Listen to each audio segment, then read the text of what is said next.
आज के current affairs के सेशन में मैं मोस्ट इंपॉर्टेंट करंट अफेयर्स लेने वाला हूं जो कि आपकी परीक्षा के दृष्टिकोण से बहुत ज़्यादा इंपॉर्टेंट है। और आप सभी पूरा भरोसा रखिए, पूरा विश्वास रखिए। करंट अफेयर्स की ये मेरी क्लासेस आपकी परीक्षा वाले दिन काम आएंगी। परीक्षा में जो कुछ भी पढ़ा रहा हूँ इन्हीं से क्वेश्चन निकल के आएंगे। मैं बहुत मोस्ट सिलेक्टेड करंट अफेयर्स पढ़ाता हूँ और करंट अफेयर्स सारगर्भित होना चाहिए, आसानी से आपके दिमाग में बैठ जाना चाहिए। जितने भी करंट अफेयर्स की मेरी क्लासेस हैं, मेरे सेशंस हैं, वो आप जरूर करिए। अच्छा, करंट अफेयर्स का मास्टर वीडियो भी आप सभी का आ चुका है नया। तो मास्टर वीडियो सीरीज अलग सीरीज है, वो एक रिवीजन सीरीज है। तो आप लोग मास्टर वीडियो भी करंट अफेयर्स का जरूर देखिएगा। आजाद आईएएस एकेडमी के यूट्यूब चैनल पे करंट अफेयर्स मास्टर वीडियो की प्लेलिस्ट बनी हुई है। आप उस प्लेलिस्ट के 2 से 3 जो लेटेस्ट वीडियो है वो जरूर देखिएगा। इससे क्या होगा, आप साल 1.5 साल के करंट अफेयर्स से तैयार रहेंगे। कोई भी परीक्षा देने जा रहे हैं, एक बार करंट अफेयर्स मास्टर वीडियो और करंट अफेयर्स का इंटायर वीडियो में करंट अफेयर्स की क्लासेस आपकी 3 घंटे, 4 घंटे, 5 घंटे, 6 घंटे के अलग अलग सेशंस होते हैं।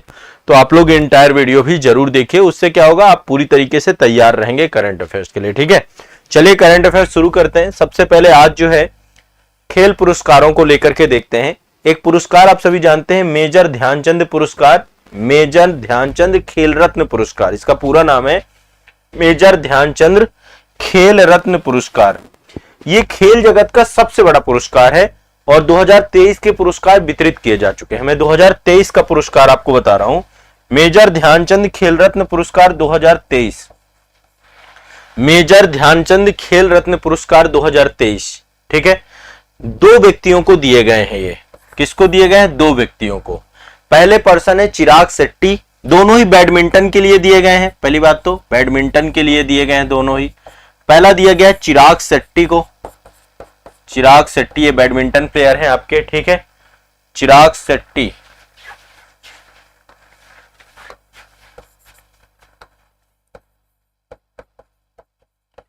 और दूसरा जो दिया गया है वो दिया गया है आपका सात्विक साईराज रंकी रेड्डी,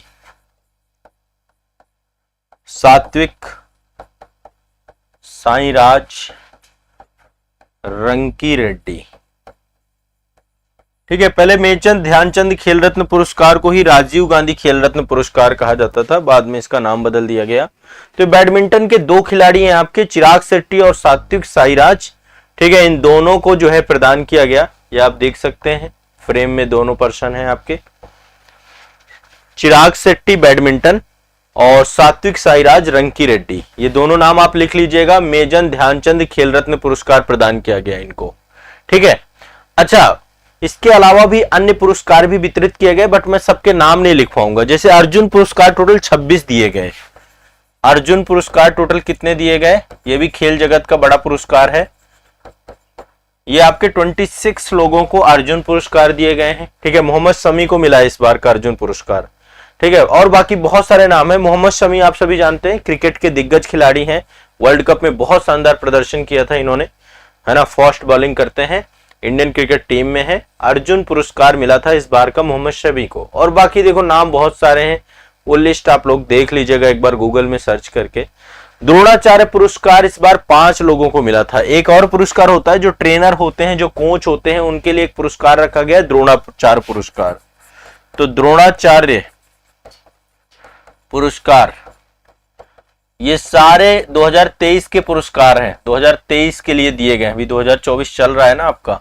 तो द्रोणाचार्य पुरस्कार आपके जो है ये किसको दिए गए हैं? 5 लोगों को। ठीक है, 5 लोगों को दिया गया। एक आपके ललित कुमार हैं। ठीक है, नाम लिखना और लिख लीजिए, बाकी कोई बहुत ज्यादा जरूरी नहीं है, इतना ज्यादा क्वेश्चन आता नहीं है। अच्छा, जो मेजर ध्यानचंद खेल रत्न पुरस्कार होता है ना, इसमें 25 लाख रुपया मिलता है और साथ में एक प्रतीक चिन्ह मिलता है। अर्जुन पुरस्कार में 15 लाख रुपया देते हैं, प्रतीक चिन्ह देते हैं। ठीक है, तो द्रोणाचार्य में कई श्रेणियां हैं, एक लाइफ टाइम श्रेणी भी है और एक नियमित श्रेणी है, रेगुलर श्रेणी है। ठीक है, तो ये द्रोणाचार्य पुरस्कार में एक तो नियमित श्रेणी में 5 लोगों को दिया गया है और लाइफ टाइम श्रेणी में 3 लोगों को दिया गया है। चलिए, तो ये बेसिक पहले मेजर, मैं यहाँ पे खेल रत्न पुरस्कार ही आपको बताना चाहता था। एक पुरस्कार और आ चुके हैं, इनका नाम है ऑस्कर पुरस्कार। 96 ऑस्कर पुरस्कार भी वितरित किए जा चुके हैं। 96वां ऑस्कर पुरस्कार का वितरण भी हो चुका है। और इस बार का जो ऑस्कर पुरस्कार मिला है सर्वश्रेष्ठ फिल्म का, वो मिला है ओपेनहाइमर को। ये परमाणु बम जो आपका बनाने वाले हैं, परमाणु बम के जो एक तरीके से सृजक हैं, जो लीडर है अमेरिका का, जो पूरा परमाणु कार्यक्रम था उसमें ओपेनहाइमर ही थे। ये मूवी आप लोग जरूर देखिए, बहुत शानदार मूवी है ये, ठीक है, बहुत शानदार मूवी है। और ये उस समय की परिघटनाओं को दिखाती है। द्वितीय विश्व युद्ध चल रहा था, द्वितीय विश्व युद्ध के समय अमेरिका ने जो है परमाणु कार्यक्रम अपना उसके पहले से ही चला रहे थे और परमाणु बम बनाया गया था ओपेनहाइमर के द्वारा, ठीक है। तो ओपेनहाइमर मूवी को जो है सर्वश्रेष्ठ फिल्म का अवार्ड मिला है 96वां ऑस्कर पुरस्कार में। सर्वश्रेष्ठ निर्देशक कौन है? क्रिस्टोफर नोलन, ये भी आपके ओपेनहाइमर के ही हैं। सर्वश्रेष्ठ फिल्म का पुरस्कार आपका ओपेनहाइमर को मिला है और सर्वश्रेष्ठ निर्देशक हैं आपके क्रिस्टोफर नोलन। डायरेक्टर, निर्देशक क्रिस्टोफर नोलन। क्रिस्टोफर नोलन को मिला है आपका सर्वश्रेष्ठ निर्देशक का पुरस्कार, ये भी ओपेनहाइमर से है। सर्वश्रेष्ठ अभिनेता का पुरस्कार मिला है किलियन मर्फी को। किलियन मर्फी कौन है? जो ओपेनहाइमर में आपके जो है अभिनेता थे, आपके ये ओपेनहाइमर के लिए ही मिला है सर्वश्रेष्ठ अभिनेता किलियन मर्फी, ठीक है। सर्वश्रेष्ठ अभिनेत्री का पुरस्कार मिला है एमा स्टोन को। ये अलग मूवी है, एमा स्टोन थी पुअर थिंग में, एमा स्टोन, इनको सर्वश्रेष्ठ अभिनेत्री का पुरस्कार मिला है, ठीक है। पुअर थिंग करके एक मूवी है, पुअर थिंग, उसके लिए, पुअर थिंग्स के लिए मिला है। क्लियर, स्पष्ट है। Best documentary feature film, best documentary feature film मिला है 20 days in Mariupol. 20 days in Mariupol, 20 days in Mariupol, इसके लिए मिला है आपका 20 डेज इन मारियोपोल में बेस्ट डॉक्यूमेंट्री फीचर फिल्म, ठीक है। क्लियर है, स्पष्ट है। तो ये आपके कुछ पुरस्कार हैं, ऑस्कर पुरस्कार जो इस बार दिए गए हैं आपके। और ऑस्कर पुरस्कार फिल्म जगत के सबसे बड़े पुरस्कारों में से एक है। ऑस्कर एकेडमी के द्वारा दिए जाते हैं पुरस्कार।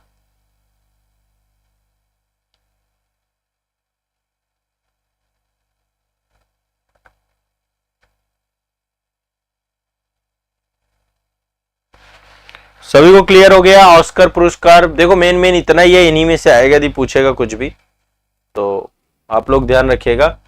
रेमन मैग्सेस पुरस्कार 2023 के 65वें रेमन मैग्सेस पुरस्कार, ये वैसे मैं पहले भी बता चुका हूं, एक बार रिवाइज कर लो आप लोग। 65वें रेमन मैग्सेस पुरस्कार 2023 ये भी वितरित किए जा चुके हैं और ये 4 लोगों को मिले हैं, टोटल 4 लोगों को, जिसमें से एक भारतीय है हमारे, ये शायद आपसे पूछा जा सकता है। एक भारतीय है जिनका नाम है doctor Ravi Kannan R. Doctor Ravi Kannan R जो है ये भारत के हैं और ये स्वास्थ्य देखभाल से जुड़े हुए हैं। ये आपके किससे जुड़े हुए हैं? स्वास्थ्य देखभाल से, हेल्थ सेक्टर से जुड़े हुए हैं आपके Ravi Kannan R ji, health sector से जुड़े हुए हैं भारत के। एक तो इनको मिला है, दूसरा मिला है यूजेनियो लेमेस को। ये है जो यूजेनियो लेमेस, ये तिमोर लेस्ते के हैं। कहां के हैं? तिमोर लेस्ते के। तो ये कृषि और प्राकृतिक संरक्षण के लिए इनको दिया गया है। रेमन मैग्सेस पुरस्कार को एशिया का नोबेल प्राइज कहा जाता है, बड़ा पुरस्कार है। ये है यूजेनियो लेमोस। यूजेनियो लेमोस कहां के हैं? तिमोर लेस्ते के। तो इनको 2023 का मिला है, ठीक है। इसके बाद अगला जो आपका मिला है, ये मिला है मरियम कोरोनेल फेरर को। ये फिलिस्तीन की हैं, वो माफ करेगा फिलीपींस की है, माफ करेगा फिलीपींस की। मरियम कोरोनल फेरर, फिलीपींस की मरियम कोरोनल फेरर, ठीक है। ये युद्ध विवाद को सुलझाने के लिए फिलीपींस की हैं। ये युद्ध विवादों को रक्षा जो है एक तरीके से जानकार है, विशेषज्ञ है, स्ट्रेटजिस्ट है, ठीक है। तो मरियम कोरल फेरल को मिला है, कोरोनल फेरल को मिला है, ठीक है। और एक है आपके, ये आपके बांग्लादेश के, इनका नाम है कोरवी रच्छंद। कोरवी रच्छंद जी को मिला है बांग्लादेश के शिक्षा और गरीबी के क्षेत्र में।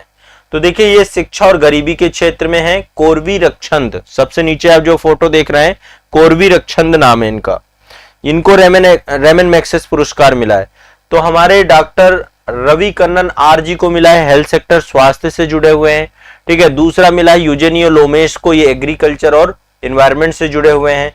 मरियम कोर्नेल फेरल को मिला है, ये डिफेंस सेक्टर से जुड़ी हुई हैं। और आपके जो कोरवी रक्षंद हैं ये आपके किससे जुड़े हुए हैं, ये आपके शिक्षा और गरीबी से जुड़े हुए हैं। तो स्वास्थ्य, शिक्षा, गरीबी, ये सारे मुद्दों पर दिया जाता है। ये भी रट लो भाई सभी लोग।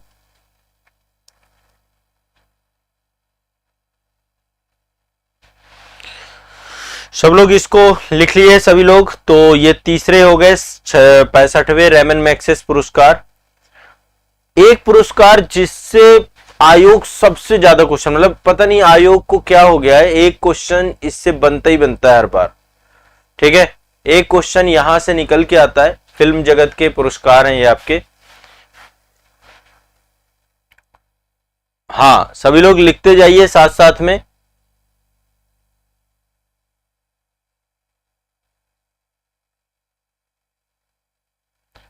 इसके बारे में सिर्फ एक ही चीज जाननी है, जो अवार्ड मैं आपको बता रहा हूं।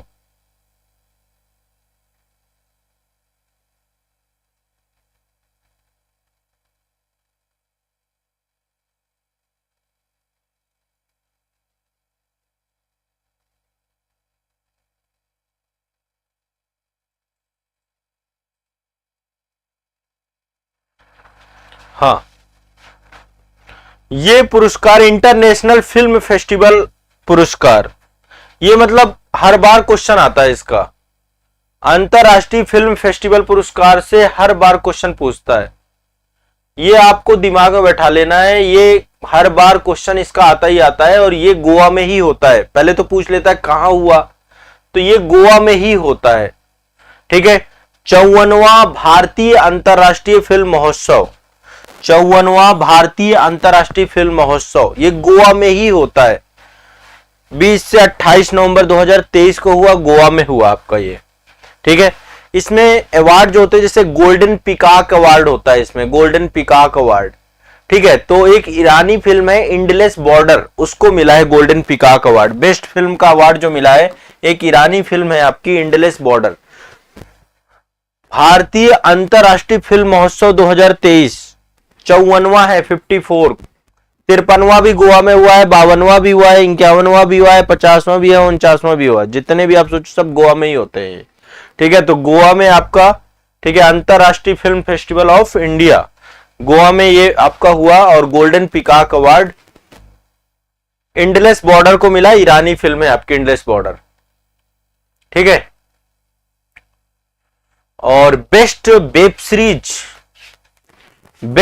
सीरीज ओटीटी पुरस्कार, मेरी फेवरेट वेब सीरीज है पंचायत सीजन 2 को मिला। पंचायत सीजन 3 भी आ चुका है।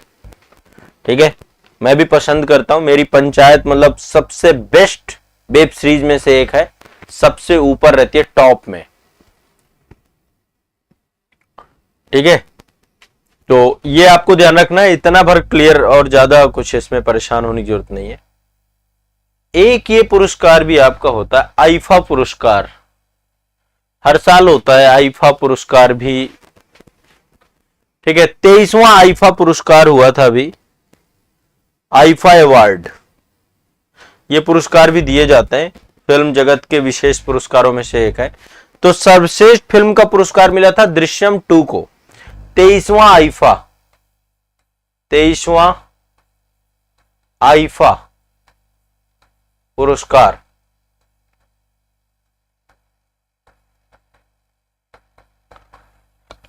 सर्वश्रेष्ठ फिल्म दृश्यम 2 को मिला है। सर्वश्रेष्ठ अभिनेता ऋतिक रोशन, सर्वश्रेष्ठ फिल्म किसको मिला है, दृश्यम 2 को। सर्वश्रेष्ठ अभिनेता ऋतिक रोशन, विक्रम वेधा करके एक मूवी आई थी, उस मूवी के लिए, विक्रम वेधा के लिए सर्वश्रेष्ठ अभिनेता का पुरस्कार ऋतिक रोशन को। और सर्वश्रेष्ठ अभिनेत्री का पुरस्कार आलिया भट्ट को मिला है, गंगूबाई काठियावाड़ी एक मूवी आई है। और सर्वश्रेष्ठ निर्देशक का पुरस्कार आर माधवन को मिला है रॉकेट्री के लिए।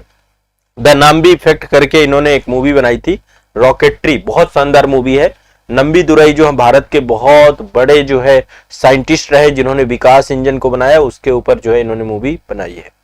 उनके लाइफ और उनके जीवन से जुड़ी हुई कंट्रोवर्सी, वो सब चीजों को वहां पे दिखाया गया, उनके स्ट्रगल संघर्ष सभी को दिखाया गया है।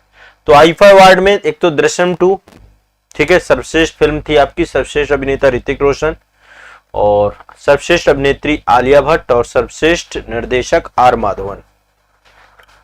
तो ये आईफा अवार्ड हो गए आपके, ठीक है। और 54वां अंतरराष्ट्रीय भारतीय अंतरराष्ट्रीय फिल्म फेस्टिवल ये आपका गोवा में हुआ है।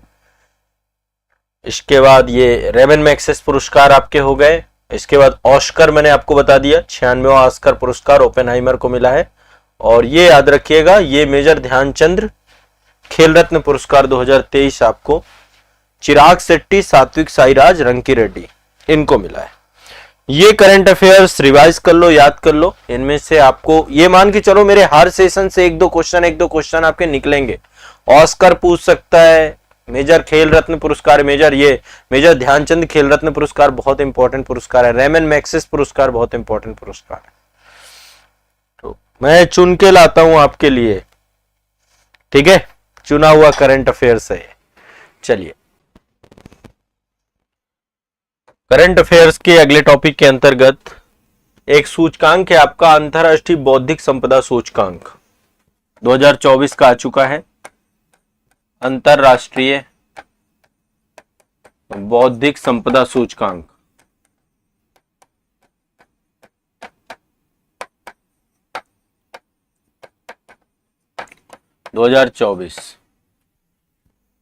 आपको पता है इंटेलेक्चुअल प्रॉपर्टी राइट को लेकर के अंतरराष्ट्रीय स्तर पर एक संस्था है आपकी, अमेरिका का वाणिज्यिक संगठन है यूएस चैम्बर ऑफ कॉमर्स।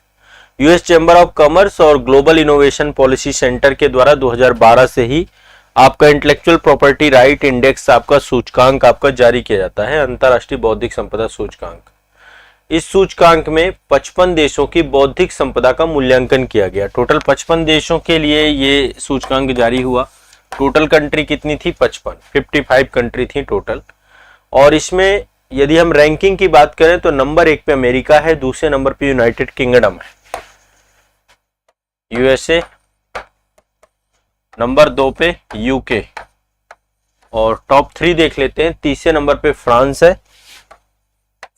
है, चौथे नंबर पे जर्मनी है और 5वें में आपका स्वीडन है।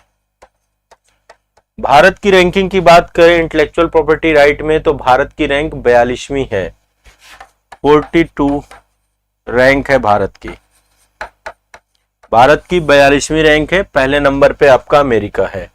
तो अंतरराष्ट्रीय बौद्धिक संपदा सूचकांक आपका यूएस चैम्बर ऑफ कॉमर्स के द्वारा जारी किया जाता है और ये जो है आपका 12वां संस्करण था इस बार का।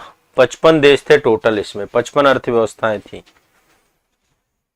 ठीक है। तो सबसे बेहतर जो है इंटेलेक्चुअल प्रॉपर्टी को संरक्षण को लेकर अमेरिका ध्यान रखता ही है, ठीक है। तो ये आपको दिमाग में बैठा लेना है। अब दूसरे नंबर पे चलते हैं। एक और सूचकांक है आपका जिसका नाम है भ्रष्टाचार बोध सूचकांक।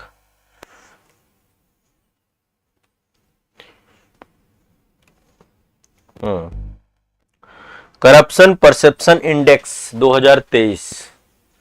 हमें लगता है कि भारत में भ्रष्टाचार कम हुआ है, ये बिल्कुल गलत है। भारत में भ्रष्टाचार कम नहीं हुआ है और बढ़ा है। ये कौन कह रहा है? मैं नहीं कह रहा हूं, ये ट्रांसपेरेंसी इंटरनेशनल कह रही है। ट्रांसपेरेंसी इंटरनेशनल में भारत की रैंकिंग लगातार खराब होती जा रही है, बदतर होती जा रही है। तो सबसे पहले ये आपकी जो ट्रांसपेरेंसी इंटरनेशनल है आपकी, ये संस्था है जो हर बार भ्रष्टाचार बोध सूचकांक हर साल जारी करती है और इस रिपोर्ट का 29वां संस्करण है इस रिपोर्ट का, ठीक है। ये कई सारे सर्वे करती है, उन सर्वे के आधार पे लगभग 180 देशों में व्याप्त भ्रष्टाचार को उजागर करती है, उसके अनुसार रैंकिंग देती है। तो टोटल 180 देशों की रैंकिंग इसमें जारी की जाती है। अब इसमें सर्वाधिक ईमानदार जो देश है, सर्वाधिक ईमानदार यानी सबसे कम भ्रष्ट देश में नंबर 1 में डेनमार्क है, यूरोपीय कंट्री है डेनमार्क।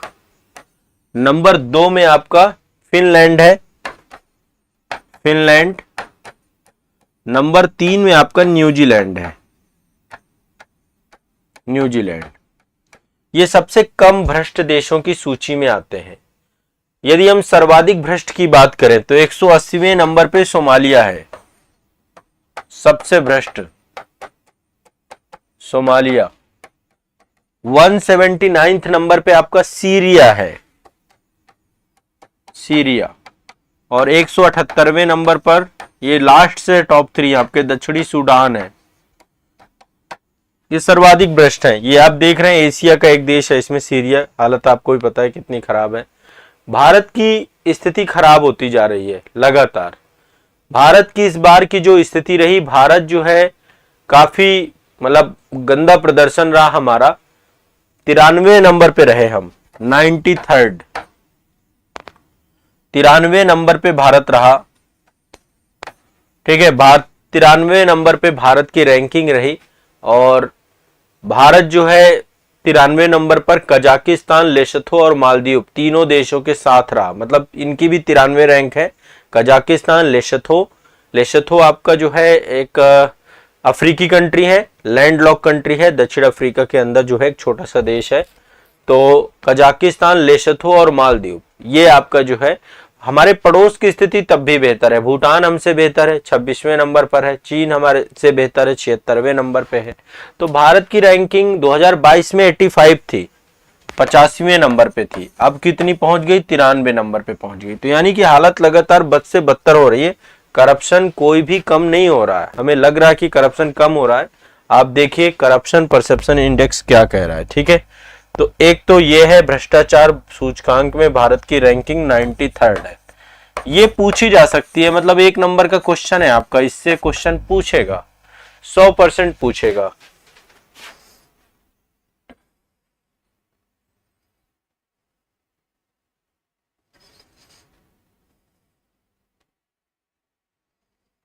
ठीक है, तो एक तो आप लोगों को ये करना ही करना है सभी को। अब अगला चलते हैं। देखिए, आपको सभी को पता है कि फ्रांस के साथ भारत के रिश्ते बेहतर हैं और इस बार गणतंत्र दिवस में फ्रांस के जो राष्ट्राध्यक्ष हैं वो भारत आए। ठीक है, फ्रांसीसी राष्ट्रपति की भारत यात्रा हुई। इनका नाम है इमैनुअल मैक्रो। क्या नाम है? Emmanuel Macron. ये कब आए थे भारत की यात्रा में? 25-26 जनवरी 2024 को आए थे।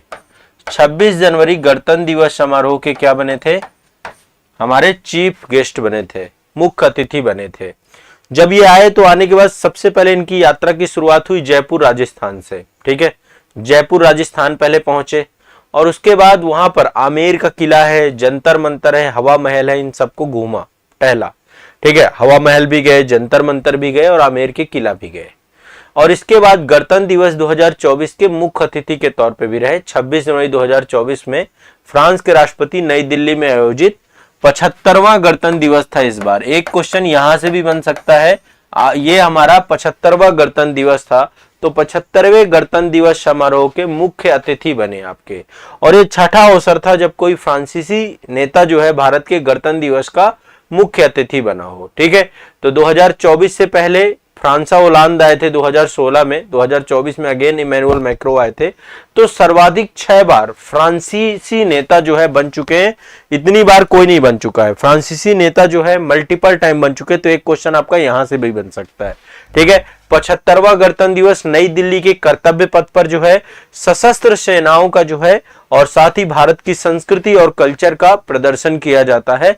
इस बार फ्रांसीसी बलों का भी एक टुकड़ा आया था। ठीक है, फ्रांसीसी बलों का भी मार्चिंग दल आया था, संयुक्त बैंड आया था। तो फ्रांसीसी सेना भी इसमें सम्मिलित हुई थी। ठीक है, और इसमें साथ ही राफेल लड़ाकू विमानों का भी प्रदर्शन देखने को मिला था। राफेल हमने फ्रांस से ही खरीदा है। ठीक है, तो एक तो ये आपको ध्यान रखिएगा। अच्छा, 2026 जो है भारत फ्रांस के द्वारा नव प्रवर्तन वर्ष के तौर पे मनाया जाएगा।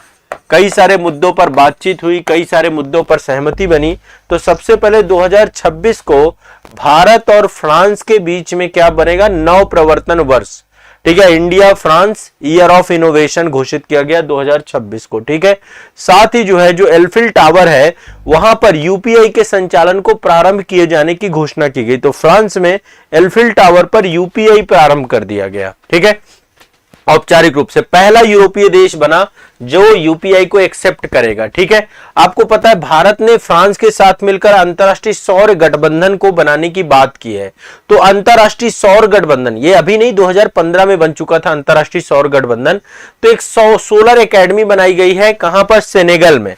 उसकी भी बात यहां पर हुई। सेनेगल में एक सोलर एकेडमी बनाने की बात की गई अंतरराष्ट्रीय सौर गठबंधन के अंतर्गत। ठीक है। तो ये भी आपको दिमाग में बैठा के रखिएगा। भारत एक महावाणिज्य दूतावास फ्रांस में स्टैब्लिश करेगा। फ्रांस में एक जगह है मोरसे, और फ्रांस जो है ब्यूरो डी फ्रांस एक अपना वाणिज्यिक दूतावास कंसुलेट कहां पर बनाएगा? हैदराबाद में। तो भारत के हैदराबाद में फ्रांस अपना एक जो है ब्यूरो डी फ्रांस करके जो है यहां पर एक फ्रांस का कंसुलेट जनरल बनाएगा, महावाणिज्य दूतावास बनाएगा। ठीक है। और भारत अपना महावाणिज्य दूतावास कहां बनाएगा? मोरसे में बनाएगा। तो भारत फ्रांस के मोरसे में एक महावाणिज्य दूतावास बनाएगा और यहां पे हैदराबाद में फ्रांस बनाएगा। इससे भी क्वेश्चन आपसे पूछा जा सकता है। इतना आपको कम से कम याद रखना है। सभी को क्लियर है, स्पष्ट है? ठीक है। और एक जो है एक एमओयू साइन हुआ है H125 हेलीकॉप्टर को लेकर के। ठीक है। H125 हेलीकॉप्टर को लेकर के भारत और फ्रांस के बीच में क्या हुआ है? एक जो है समझौता हुआ है।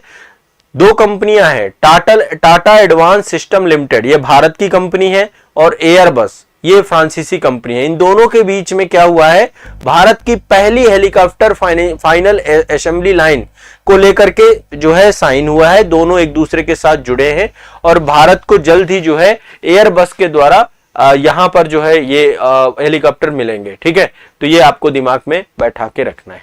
तो H125 इतना याद रखिएगा, H125 हेलीकॉप्टर को लेकर के एमओयू साइन हुआ है दोनों देशों के बीच में, टाटा और एयरबस के बीच में ये आपको प्राप्त हुआ है। सिंगल इंजन का आपका ये वो है। और ये इस हेलीकॉप्टर ने H125 ने सफलतापूर्वक एवरेस्ट में जो है एवरेस्ट में लैंड किया है सफलतापूर्वक। ठीक है। तो ये आपको दिमाग में बैठा के रखना है। क्लियर है, स्पष्ट है? तो ये भारत फ्रांस को लेकर के था। ये 26 जनवरी के दिन की गणतंत्र दिवस परेड में सम्मिलित होने की बात थी। अब अगला चलते हैं, एक बहुत महत्वपूर्ण करंट अफेयर्स है जिसको आप सभी को जानना चाहिए। आप सभी को पता है COP28 इस बार दुबई में हुआ था। कहां पे हुआ था COP28? Conference of party 28। 100% एक क्वेश्चन यहां से पूछा जाएगा, केवल इतना याद रखना। COP28 कहां पे हुआ था? इस बार दुबई में हुआ था आपका। ठीक है। COP28 कहां पे हुआ था? दुबई में। ठीक है। और ये आपका विश्व जलवायु कार्रवाई शिखर सम्मेलन था। इसमें भारत के प्रधानमंत्री कहां पहुंचे? भारत के प्रधानमंत्री यूएई पहुंचे। हमारे देश के प्रधानमंत्री जी कहां पहुंचे? यूएई में। ठीक है। तो भारतीय प्रधानमंत्री यूएई गए COP28 में सम्मिलित होने के लिए।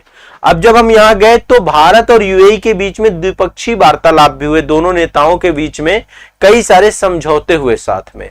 सबसे पहली चीज, राष्ट्रीय समुद्री विरासत परिसर बन रही है लोथल में। कहां बनाया जा रहा है? राष्ट्रीय समुद्री विरासत परिसर। ये आपका जो है यूएई के साथ ही मतलब एमओयू साइन हुआ है। यूएई जो है इसके डेवलपमेंट में जो है काफी मदद कर रहा है। राष्ट्रीय समुद्री विरासत परिषद लोथल गुजरात में बनाया जा रहा है। ठीक है। साथ ही जो है त्वरित भुगतान प्लेटफॉर्म हमारे देश का यूपीआई है, यूएई का आनी करके है, आनी AANI। कई सारे मुद्दों पर चर्चा हुई है, यूपीआई और आनी। ठीक है। भारत सरकार के द्वारा, अब देखो हम यूपीआई को पूरे देश के अन्य देशों के साथ टाई अप कर रहे हैं जल्द से जल्द जो है कि आपस में जो है इसका प्लेटफॉर्म का उपयोग किया जाए इंटरनेशनल लेवल पे। तो यूपीआई और आनी के बीच में एक समझौता हुआ है दोनों का, और इस समझौते के फलस्वरूप दोनों देश निर्बाध रूप से एक दूसरे को क्या कर पाएंगे? सुविधाएं दे पाएंगे। ठीक है। तो एक आपको यह भी ध्यान रखना है, यह भी एक इंपॉर्टेंट सेगमेंट है, इससे भी क्वेश्चन आपसे पूछे जा सकते हैं।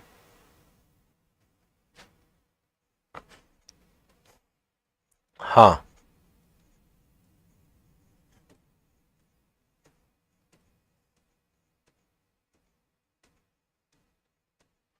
ये भारत के प्रधानमंत्री की दुबई यात्रा जो थी यूएई, तो पहले तो COP28 में भाग लेने गए, बाद में दोनों की द्विपक्षीय कई सारे वार्तालाप हुए। ठीक है, आपको पता है श्रीलंका और मॉरिशस भी यूपीआई का यूज कर रहे हैं, दुबई भी अब यूपीआई का यूज करेगा, और यूरोप में फ्रांस भी यूपीआई का यूज कर रहा है। तो यूपीआई का यूज धीरे धीरे अब बढ़ाया जा रहा है।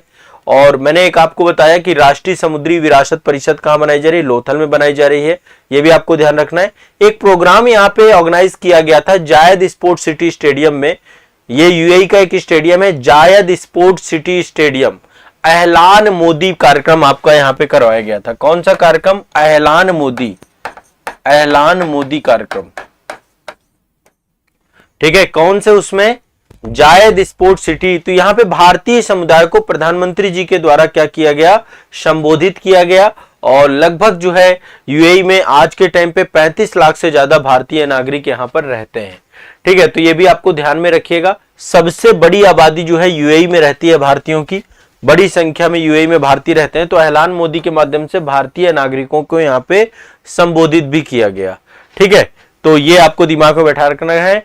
वाइब्रेंट गुजरात जो आपका प्रोग्राम था, उसमें यूएई जो राष्ट्रीय अध्यक्ष हैं शेख मोहम्मद बिन जायद अल नहयान, शेख मोहम्मद जायद बिन अल नहयान, ये आपके मुख्य अतिथि के तौर पे थे। तो यूएई के साथ भारत की यात्रा लगातार जो है बेहतर होती जा रही है। यहां पर एक अक्षरधाम मंदिर भी बनाया गया है। ठीक है, यहां पर अक्षरधाम बनाया गया है, पहला जो है पत्थर से निर्मित आपका मिडिल ईस्ट में पहला हिंदू मंदिर आबू धाबी में बनाया गया है। भारत का पहला जो है आपका स्वामी नारायण, भगवान स्वामी नारायण को समर्पित पहला अक्षरधाम, यहाँ पे पहला हिंदू मंदिर आबू धाबी में बनाया गया है, ये भी ध्यान रखिएगा। अक्षरधाम मंदिर यहाँ पे बनाया गया स्वामी नारायण संप्रदाय का। ठीक है, तो भगवान स्वामी नारायण के बचपन का नाम घनश्याम था। 1781 में उत्तर प्रदेश के छपिया नामक गांव में इनका जन्म हुआ था। ठीक है, अब इसका एक बहुत बड़ा नेटवर्क बन चुका है। जो है स्वामी नारायण संस्था आपकी दिल्ली से लेकर के अमेरिका में सबसे बड़ा न्यू जर्सी में स्वामी नारायण मंदिर बना, अक्षरधाम मंदिर बना, गुजरात में अक्षरधाम मंदिर है, अभी आबू धाबी में भी अक्षरधाम मंदिर बनाया गया। ठीक है, अच्छा, जो न्यू जर्सी अमेरिका का अक्षरधाम मंदिर है वो विश्व का दूसरा सबसे बड़ा हिंदू मंदिर है। नंबर 1 में अंकोर वाट है, जिसको विश्व का 8वां अजूबा घोषित किया गया। अंकोर वाट कंबोडिया में पड़ता है, भगवान विष्णु को समर्पित मंदिर है। और स्वामी नारायण जी के लिए अक्षरधाम मंदिर दूसरा आपका अमेरिका में बना है, और ये एक आपका अबू धाबी में बना है। तो मिडिल ईस्ट का पहला हिंदू मंदिर यहाँ पे अभी आपका इसका भी क्या किया गया है? उद्घाटन किया गया। तो इससे भी क्वेश्चन आता है, तो आप लोग जरूर करिएगा। ठीक है, तो मोदी जी की एक यात्रा ये थी। इसके बाद देखिए COP28 मैंने आपको बताया, वो एक अलग टॉपिक है, उसके बारे में पहले भी बता चुका हूं आप लोगों को। एक और आपका जो है सम्मेलन हुआ था 19वां नैम शिखर सम्मेलन, 19वां नैम शिखर, नॉन अलाइनमेंट मूवमेंट। आप सभी जानते हैं कि जब कोल्ड वॉर चल रहा था, पूरा विश्व 2 धड़ों में बट गया था, तो उनमें से एक नया गुट बना था जिसका नाम था गुट निरपेक्ष आंदोलन। ये वे देश थे जो ना तो पूंजीवादी देशों के साथ थे यानी अमेरिका के साथ, और ना यूएसएसआर के साथ यानी रशिया के साथ। ठीक है, तो इसका अभी फिर से शिखर सम्मेलन आपका बुलाया गया। ठीक है, और ये शिखर सम्मेलन आपका कहां पे हुआ? युगांडा में हुआ। कहां हुआ? कंपाला युगांडा में, कंपाला युगांडा में। एक क्वेश्चन आपसे ये जरूर पूछा जा सकता है, 19वां शिखर सम्मेलन आपका ये 19 से 20 जनवरी 2024 के बीच में हुआ था। 19 से 20 जनवरी 2024 में कंपाला युगांडा में 19वां जो है गुट निरपेक्ष आंदोलन आपका हुआ था। ठीक है, ध्यान रखिएगा। और भारत के जो विदेश मंत्री हैं एस जयशंकर जी, वो इसमें सम्मिलित थे। ठीक है, इस सम्मेलन में गए। और ये संयुक्त राष्ट्र संघ के बाद दूसरा बड़ा मंच है आपका। गुट निरपेक्ष आंदोलन जो है 121 देश है इसमें टोटल। कितने देश हैं गुट निरपेक्ष आंदोलन में? 121 देश हैं। तो वर्तमान में आज भी गुट निरपेक्ष आंदोलन क्या है? प्रासंगिक है। ठीक है, आज भी प्रासंगिक है, क्योंकि ये इसका मतलब उद्देश्य है कि वैश्विक शांति बनाई जाए, आपसी सहयोग को बढ़ाया जाए, और किसी भी तरीके से कोई भी युद्ध को सहमति ना प्रदान की जाए।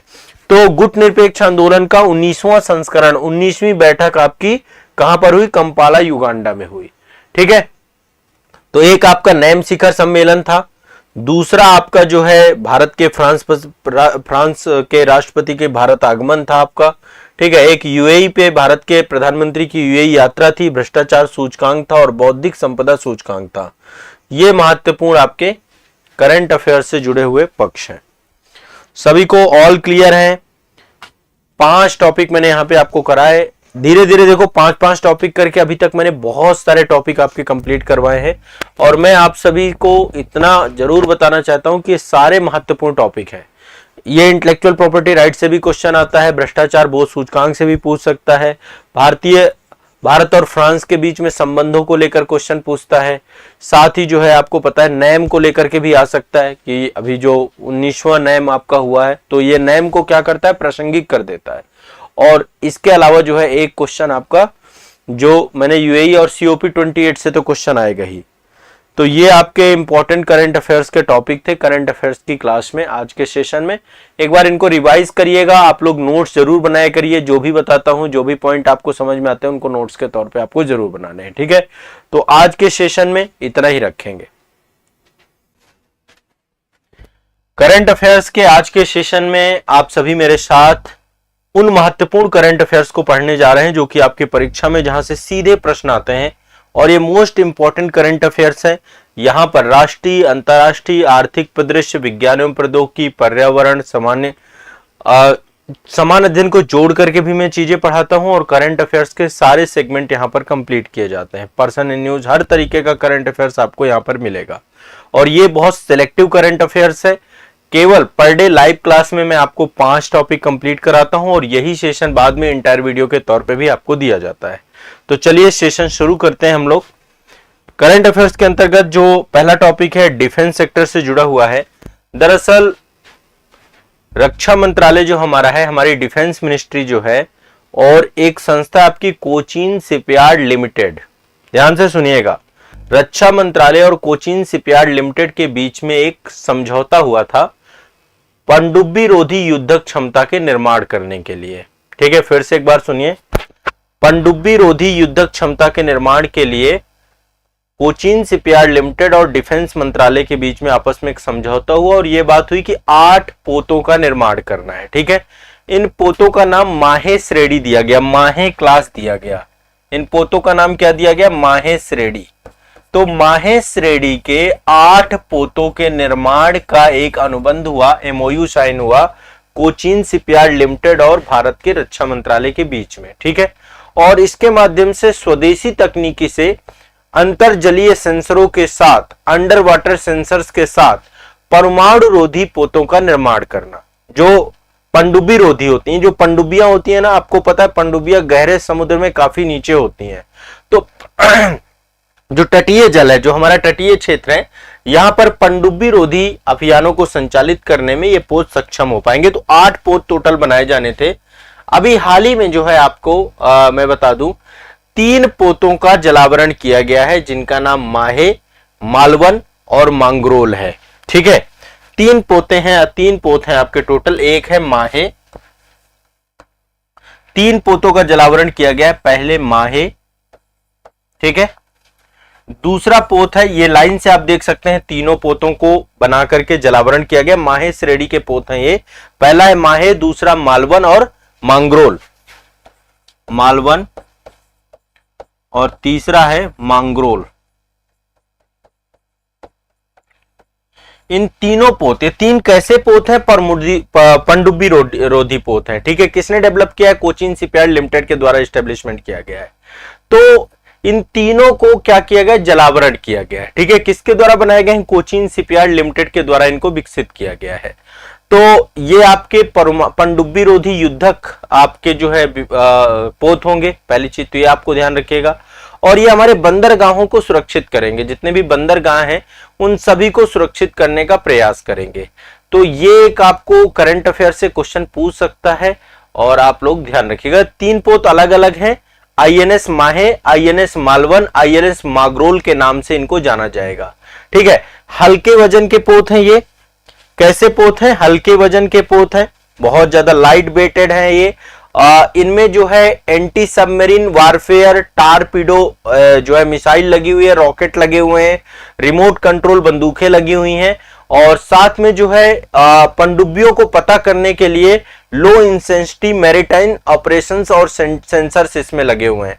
तो सारी चीजें इसमें लैस है ताकि पनडुब्बियों के साथ जो है पनडुब्बियों को क्या किया जा सके, पनडुब्बियों से निपटा जा सके। ठीक है, तो माहे, मालवन और मागरोल इसका सफलतापूर्वक जलावरण अभी हाल ही में किया गया है।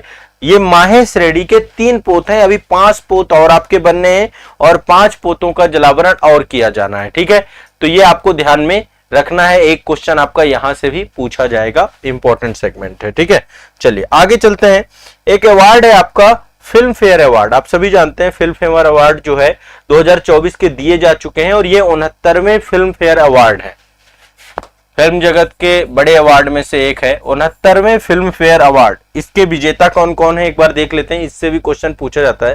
देखिए, गुजरात में आप सभी को पता है एक गिफ्ट सिटी डेवलप की गई है और गिफ्ट सिटी में ही एक समारोह का आयोजन किया गया था और उसी में फिल्म फेयर अवार्ड दिए गए थे। आपके 28 जनवरी 2024 को ये आपके वितरित किए गए थे। तो सर्वश्रेष्ठ फिल्म का अवार्ड मिला है 12th फेल को। आप सभी ने देखा होगा, बहुत ही मोटिवेशन से भरी हुई और आईपीएस अधिकारी मनोज शर्मा जी के जीवन पर यह पूरी की पूरी फिल्म है आपकी। तो 12th फेल आपकी ये फिल्म जो है सर्वश्रेष्ठ फिल्म का पुरस्कार पाती है इस फिल्म में। ठीक है, और इसके निर्देशक विधु विनोद चोपड़ा जी हैं। ये क्वेश्चन भी पूछा जा सकता है, विधु विनोद चोपड़ा इसके वो है। यदि आपने नहीं देखी एक बार फिल्म, बहुत ही शानदार है, स्टोरी बहुत बंधी हुई है, आप इससे अपने लाइफ के स्ट्रगल को भी रिलेट कर पाएंगे। हर एक एस्पिरेंट जो कि अपने लाइफ को बड़े संघर्ष में जीता है और बाद में सफल होता है जाकर के, तो आप इस फिल्म से बहुत ही मोटिवेशन ले सकते हैं कि जीवन में आपका संघर्ष शायद बहुत कम है, दूसरे लोगों का संघर्ष बहुत ज्यादा, और हो सकता है आपका संघर्ष इससे ज्यादा हो। ठीक है, तो लाइफ में हर व्यक्ति का अपना अपना संघर्ष होता है। तो 12th फेल आपका जो है, इसको सर्वश्रेष्ठ फिल्म का पुरस्कार दिया गया है फिल्म फेयर के अंतर्गत। एक क्वेश्चन ये आपसे पूछा जा सकता है। ठीक है, इसके बाद सर्वश्रेष्ठ फिल्म क्रिटिक्स अलग होती है। ये तो हो गई सर्वश्रेष्ठ फिल्म। ठीक है, सर्वश्रेष्ठ फिल्म क्रिटिक्स में मिला है जोरम मूवी को। सर्वश्रेष्ठ एक अलग कैटेगरी है, सर्वश्रेष्ठ फिल्म क्रिटिक।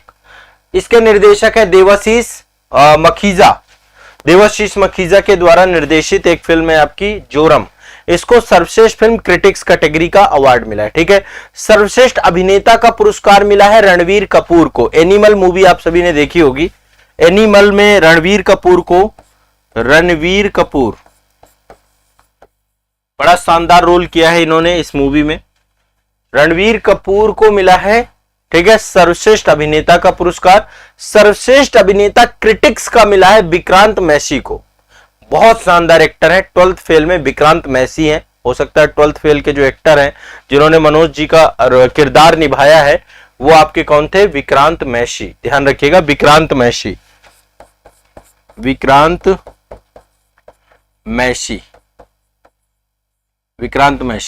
तो यहाँ पे कुछ नाम है। पहले तो सर्वश्रेष्ठ फिल्म आपको ध्यान रखना है, 69 फिल्म फेयर अवार्ड में आपकी जो है 12th फेल है। इसके निदेशक विधु विनोद चोपड़ा जी हैं। क्रिटिक में, सर्वश्रेष्ठ फिल्म क्रिटिक में जोरम को मिला है। सर्वश्रेष्ठ अभिनेता रणवीर कपूर एनिमल के लिए मिला है और विक्रांत मैसी को सर्वश्रेष्ठ फिल्म क्रिटिक का अवार्ड मिला है। सर्वश्रेष्ठ अभिनेत्री का अवार्ड मिला आलिया भट्ट को। सर्वश्रेष्ठ अभिनेत्री मिला है आलिया भट्ट। इनकी एक मूवी थी जो है रॉकी एंड रानी की प्रेम कहानी, उस मूवी के लिए इनको मिला है फिल्म फेयर। तो सर्वश्रेष्ठ अभिनेत्री का पुरस्कार किसको मिला है? आलिया भट्ट को। ठीक है, ये आपको ध्यान रखिएगा। और सर्वश्रेष्ठ अभिनेत्री क्रिटिक्स का मिला है रानी मुखर्जी को। ठीक है, मिसेज चटर्जी वर्सेस नॉर्वे करके एक मूवी आई थी, उसके लिए रानी मुखर्जी को मिला है। सर्वश्रेष्ठ निर्देशक का पुरस्कार किसको मिला है? विधु विनोद चोपड़ा जी को, जिन्होंने 12th फेल को क्या किया? 12th फेल के लिए ही मिला इनको। सर्वश्रेष्ठ विधु विनोद चोपड़ा, इनको मिला है 12th फेल के लिए, विधु विनोद चोपड़ा जी को। ठीक है, ये आपको ध्यान में रखना है। क्लियर, स्पष्ट है? तो ये तो कुछ आपके फिल्म फेयर अवार्ड से जुड़े हुए अवार्ड थे। तो मेन मैंने आपको बता दिए। सर्वश्रेष्ठ फिल्म का अवार्ड, सर्वश्रेष्ठ फिल्म क्रिटिक्स का अवार्ड, सर्वश्रेष्ठ अभिनेता का अवार्ड, सर्वश्रेष्ठ अभिनेता क्रिटिक्स का अवार्ड, सर्वश्रेष्ठ, ये आपको ध्यान में रखना होगा। बहुत शानदार फिल्म है, देखिएगा जरूर एक बार। ठीक है, मेरी तरफ से रिकमेंडेड है आपकी। तो एक आपकी ये आपका करंट अफेयर्स है। एक और अवार्ड होता है, ये ऑस्कर के बाद कह सकते हैं कि विश्व जगत का बड़ा अवार्ड है, जो कि गोल्डन ग्लोब अवार्ड के नाम से जानते हैं। भी फिल्म जगत का बड़ा अवार्ड है, एक इंटरनेशनल अवार्ड है, गोल्डन ग्लोब अवार्ड। तो अभी जो 2024 के लिए गोल्डन ग्लोब अवार्ड दिया गया वो 81वां था आपका, 81वां गोल्डन ग्लोब अवार्ड 2024, 81वां गोल्डन ग्लोब अवार्ड 2024। ये आपके वितरित किए गए थे 7 जनवरी 2024 को। तो जनवरी में ही ये अवार्ड आपके दिए गए हैं। ऑस्कर अवार्ड जो दिए गए थे 96 ऑस्कर अवार्ड, वो मैं आपको बता चुका हूं, ठीक है, डिस्कस कर चुका हूं। वो आप पिछले सेशंस में देखिएगा, वहां पे मैं ऑस्कर के बारे में चर्चा कर चुका हूं, ठीक है। सर्वश्रेष्ठ फिल्म का अवार्ड गोल्डन ग्लोब में किसे मिला है? ऑस्कर भी इसी फिल्म को मिला है, और इसी को गोल्डन ग्लोब में भी सर्वश्रेष्ठ फिल्म मिला है ओपेनहाइमर को। ओपेनहाइमर काफी चर्चा में रही है, और ये परमाणु बम, जो पहला परमाणु बम बना और बाद में जाकर के उसको नागासाकी और जो है हिरोशिमा में गिराया गया जापान में, उसके ऊपर पूरी की पूरी ये मूवी बनी है। इसके निर्देशक कौन थे? इसके निर्देशक थे क्रिस्टोफर नोलन। ये जरूर ध्यान रखिएगा, इससे संभवतः क्वेश्चन पूछा जाएगा ओपेनहाइमर से। 96 ऑस्कर अवार्ड भी इसी फिल्म को मिला है, ठीक है। तो एक तो ये ध्यान रखिएगा, सर्वश्रेष्ठ फिल्म कैटेगरी थी ड्रामा कैटेगरी, सर्वश्रेष्ठ फिल्म ड्रामा में ओपेनहाइमर को। दूसरा एक कैटेगरी आपकी है सर्वश्रेष्ठ फिल्म म्यूजिक एवं कॉमेडी में, सर्वश्रेष्ठ फिल्म म्यूजिक एंड कॉमेडी। सर्वश्रेष्ठ फिल्म म्यूजिक एंड कॉमेडी में मिली है पुअर थिंग्स को, एक पुअर थिंग्स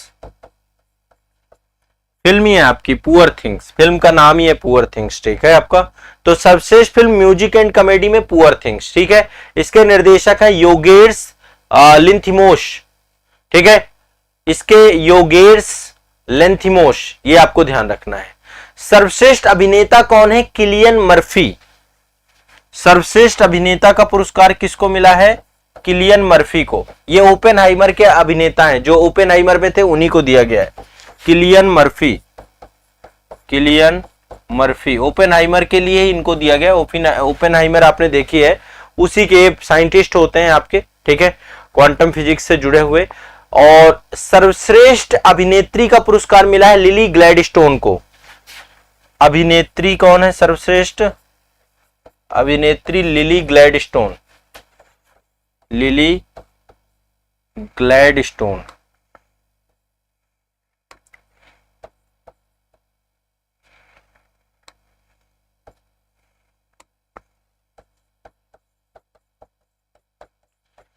लिली ग्लैडस्टोन, इनकी फिल्म जो है आपकी लिली ग्लैडस्टोन की killers of the flower moon करके एक मूवी है, उसी मूवी के लिए इनको दिया गया सर्वश्रेष्ठ अभिनेत्री का पुरस्कार, ठीक है। तो एक तो ये ध्यान रखिएगा।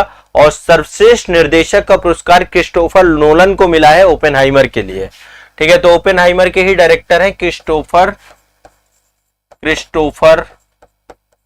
नोलन। सर्वश्रेष्ठ, देखो ऑस्कर भी इन्हीं को मिला है लगभग। सर्वश्रेष्ठ अभिनेता ऑस्कर में किलियन मर्फी है, ठीक है, ओपन गोल्डन ग्लोब में भी यही है और इसमें भी इनको मिला है। तो ये आपको ध्यान रखना, इससे क्वेश्चन पूछा जा सकता है। ये गोल्डन ग्लोब से भी क्वेश्चन आते हैं आपके, और मैंने आपको ऑस्कर इससे पहले बता रखे हैं। सर्वश्रेष्ठ फिल्म आपकी ओपेनहाइमर है, ठीक है। ड्रामा में, म्यूजिक एंड कॉमेडी में सर्वश्रेष्ठ फिल्म आपकी पुअर थिंग्स है। सर्वश्रेष्ठ अभिनेता आपके किलियन मर्फी है। सर्वश्रेष्ठ अभिनेत्री आपकी लिली ग्लैडस्टोन है, और आपके सर्वश्रेष्ठ निर्देशक क्रिस्टोफर नोलन है, ठीक है। तो गोल्डन ग्लोब अवार्ड हो गया। अब अगले अवार्ड की तरफ चलते हैं। एक ये योजना जो है हिमाचल प्रदेश की एक बहुत ही महत्वपूर्ण योजना है। हिमाचल प्रदेश गवर्नमेंट के द्वारा इंदिरा गांधी प्यारी बहना सम्मान निधि, कांग्रेस की सरकार है हिमाचल प्रदेश में, और इंदिरा गांधी प्यारी बहना सम्मान निधि योजना चालू की गई है हिमाचल प्रदेश गवर्नमेंट के द्वारा। इंदिरा गांधी प्यारी बहना सुख सम्मान निधि योजना, इंदिरा गांधी प्यारी बहना सम्मान निधि योजना, ध्यान रखिएगा। और यह हिमाचल प्रदेश के मंत्रिमंडल के द्वारा चालू किया गया। इसमें महिलाओं को प्रति माह 1500 रुपए देने के लिए योजना ये आपकी बनाई गई है। महिलाओं को प्रति माह कितना? 1500 रुपए, महिलाओं को प्रतिमाह 1500 रुपए देने की योजना है आपकी ये, ठीक है। इंदिरा गांधी प्यारी बहना सम्मान निधि योजना, इंदिरा गांधी प्यारी बहना सम्मान निधि योजना, तो हिमाचल प्रदेश मंत्रिमंडल के द्वारा 18 से 59 वर्ष की जो आपकी महिलाएं हैं उनको 1500 रुपए देने की स्वीकृत योजना है ये आपको ध्यान रखना, हर महीने 1500 रुपए, ठीक है। इस समय हर एक स्टेट के द्वारा महिलाओं के लिए बहुत सारी योजनाएं चलाई जा रही हैं, जिनमें से ये एक योजना आपकी बहुत इंपॉर्टेंट है, मुझे लगा इससे भी क्वेश्चन आपका पूछ सकता है, ठीक है। तो एक तो आप ये ध्यान रखिएगा, इसके लिए बकायदा फॉर्म भर के रजिस्ट्रेशन कराना पड़ेगा और इससे क्वेश्चन आपका आएगा, पूछा जाएगा, ठीक है।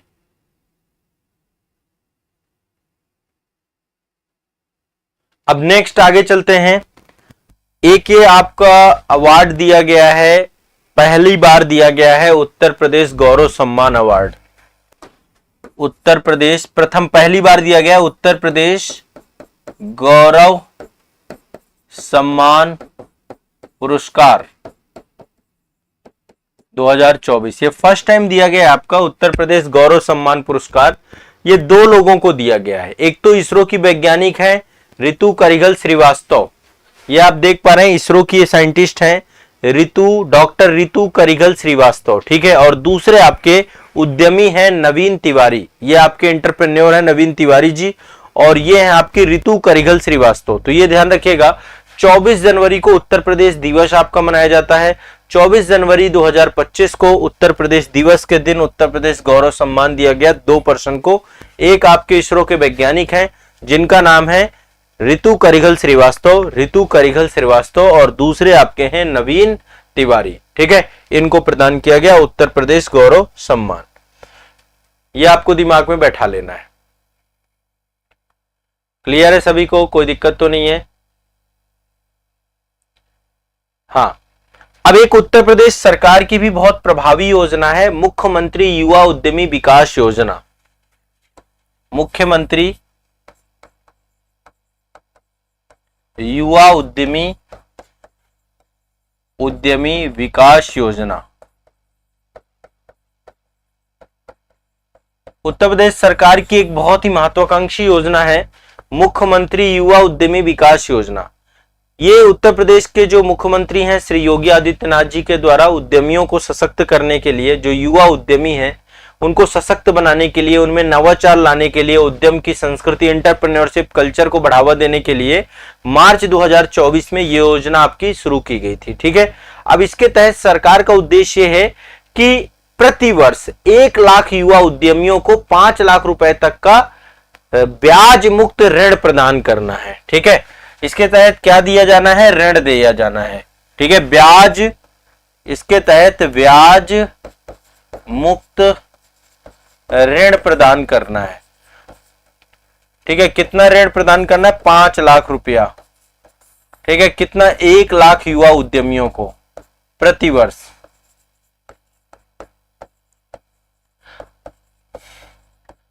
ठीक है, प्रति वर्ष। तो ये उत्तर प्रदेश सरकार की महत्वाकांक्षी योजना है, ब्याज मुक्त ऋण प्रदान करना 5 लाख रुपए, ठीक है।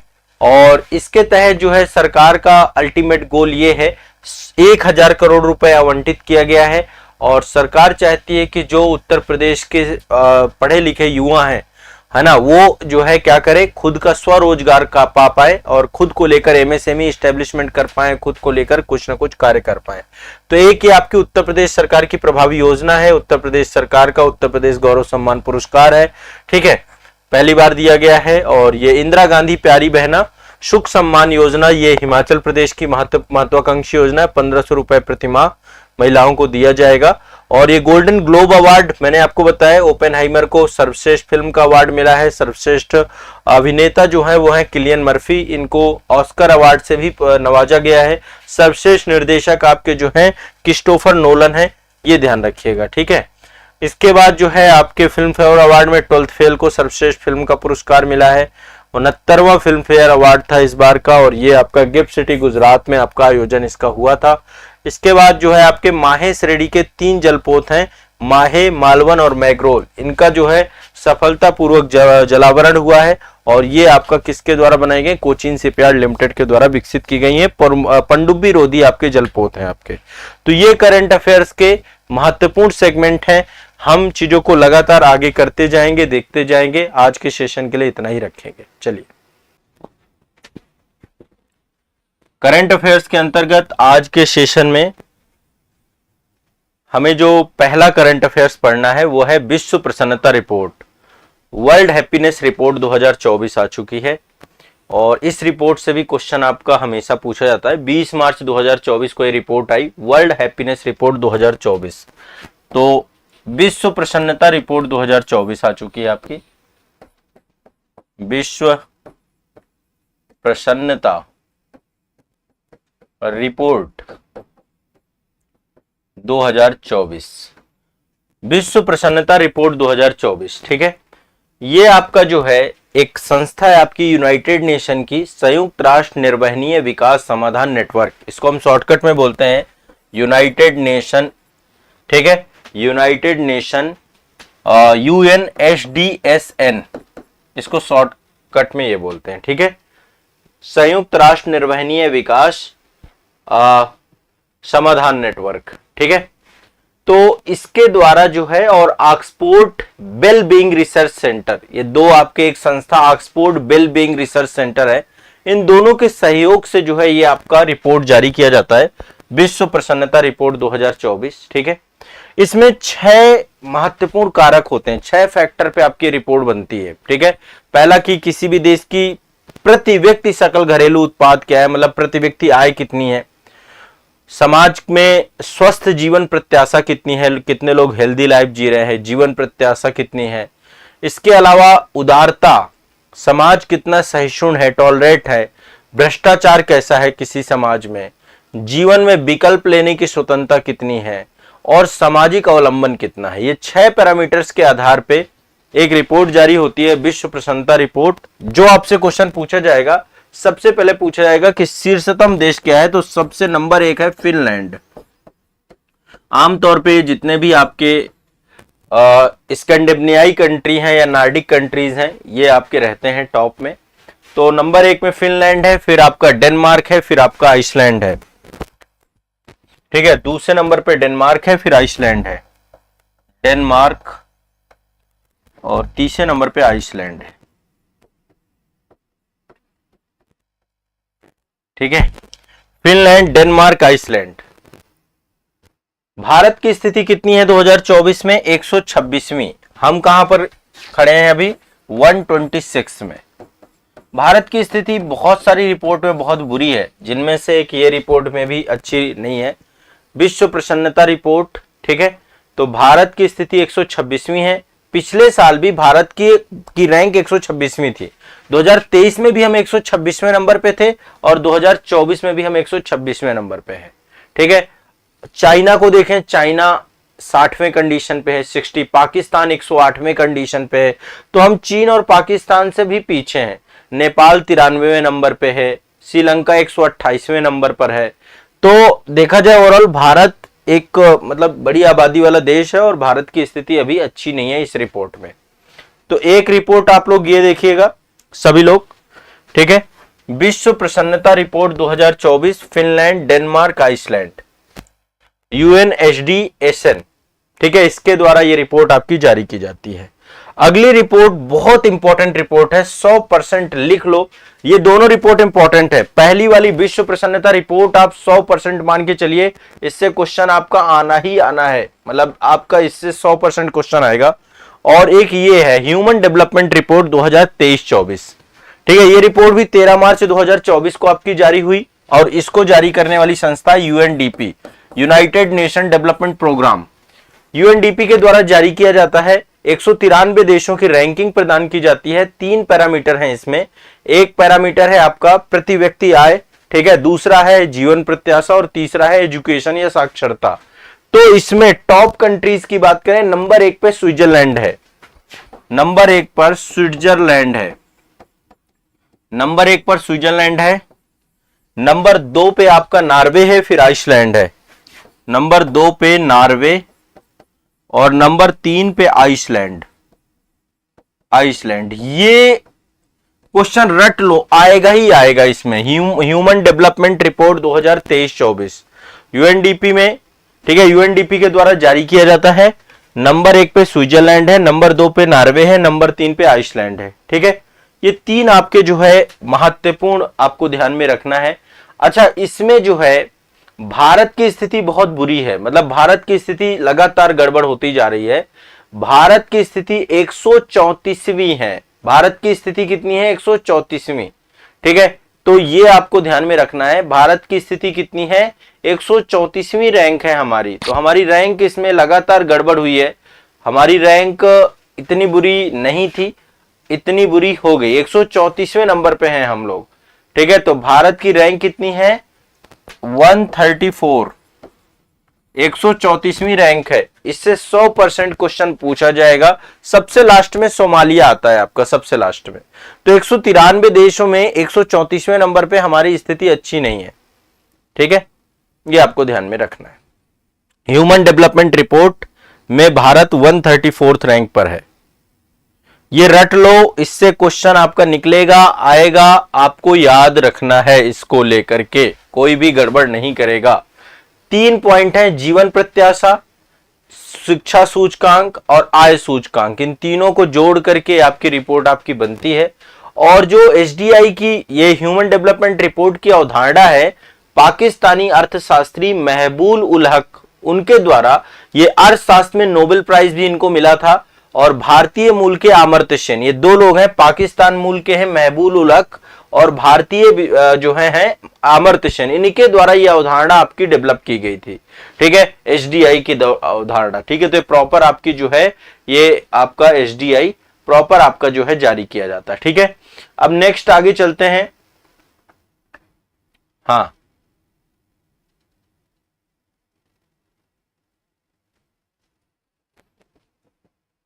एसडीआई का क्लियर हो गया। अगला देखिए, अभी क्या है, कृत्रिम बुद्धिमत्ता, जो आपका आर्टिफिशियल इंटेलिजेंस है, इस पे एक्ट लेकर के आया गया है, अधिनियम लेकर के आया गया। और ये अधिनियम कौन लेकर के आया है? ये अधिनियम लेकर के आया है कौन आपका? ये अधिनियम लेकर आया है यूरोपीय संसद के द्वारा। एक एक्ट लेकर के आया गया है एआई पर। यूरोपीय संसद, ईयू के द्वारा, यूरोपीय संसद, यूरोपीय यूनियन के द्वारा एक कानून लेकर के आया गया है, कृत्रिम बुद्धिमत्ता अधिनियम। कृत्रिम बुद्धिमत्ता अधिनियम। अच्छा, एक चीज और बता दो, कृत्रिम बुद्धिमत्ता शब्द है ना, ये भी आपका भारतीय संविधान में अनुसूची 7 के अंतर्गत अपशिष्ट श्रेणी में आता है। अपशिष्ट मतलब विषय में आता है। अपशिष्ट विषय ऐसे विषय हैं जो कि संघ सूची और समवर्ती सूची या राज्य सूची में नहीं दिए गए हैं, जैसे साइबर क्राइम, कृत्रिम बुद्धिमत्ता, अंतरिक्ष अनुसंधान, ये सब अपशिष्ट विषय हैं और सब सेंट्रल गवर्नमेंट संभालता है इनको। ठीक है, तो जब कभी इस पे भारत में कानून बनेगा एआई को लेकर के, तो वो भी आपका जो है संसद ही बनाएगी। ठीक है, तो यूरोपीय संसद के द्वारा ये बिल लाया गया और इसका उद्देश्य ये है कि आर्टिफिशियल इंटेलिजेंस के क्षेत्र में ग्रो करना, नवाचार बढ़ाना और साथ साथ मतलब सुरक्षा के उद्देश्य को सबसे ज्यादा ध्यान में रखना।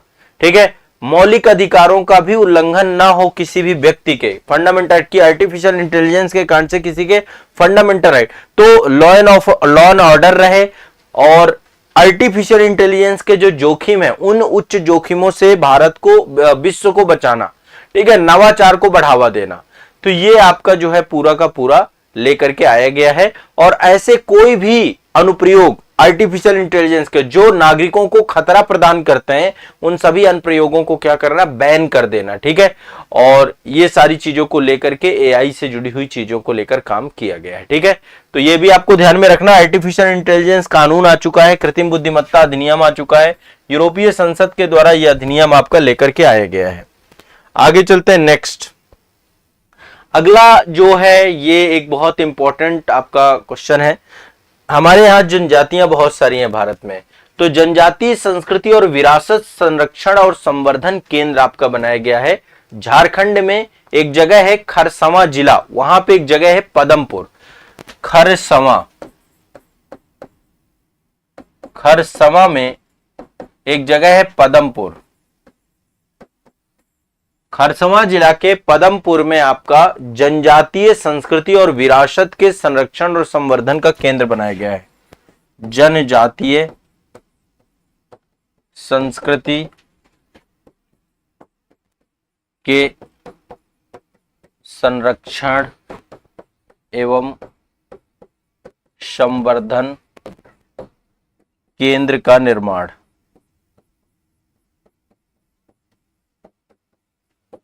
ठीक है, जनजातीय संस्कृति के संरक्षण एवं संवर्धन केंद्र का निर्माण किया गया है। कहां पे? खरसवां में। कहां पे किया गया? खरसवां में। ठीक है, खरसवां जिले के पदमपुर में किया गया है। तो एक तो ये आपको ध्यान रखना है, ये किसने किया है? केंद्रीय मंत्री अर्जुन मुंडा साहब हैं, जो जनजातीय कृषि एवं कार्य मंत्री हैं। तो आपसे पूछा जा सकता है खरसवां पदमपुर कहां पड़ता है? झारखंड में पड़ता है। ठीक है, और ये आपका जो हमारी जनजातियां हैं उनके कल्चर को क्या करेगा? ये दिखाएगा, उनकी संस्कृति को दिखाएगा, उनके कल्चर को दिखाएगा। तो जनजातीय कार्य मंत्री जो आपके हैं अर्जुन मुंडा जी, उनके द्वारा जो है ये पूरा का पूरा वर्चुअल माध्यम से इसका जो है उद्घाटन किया गया।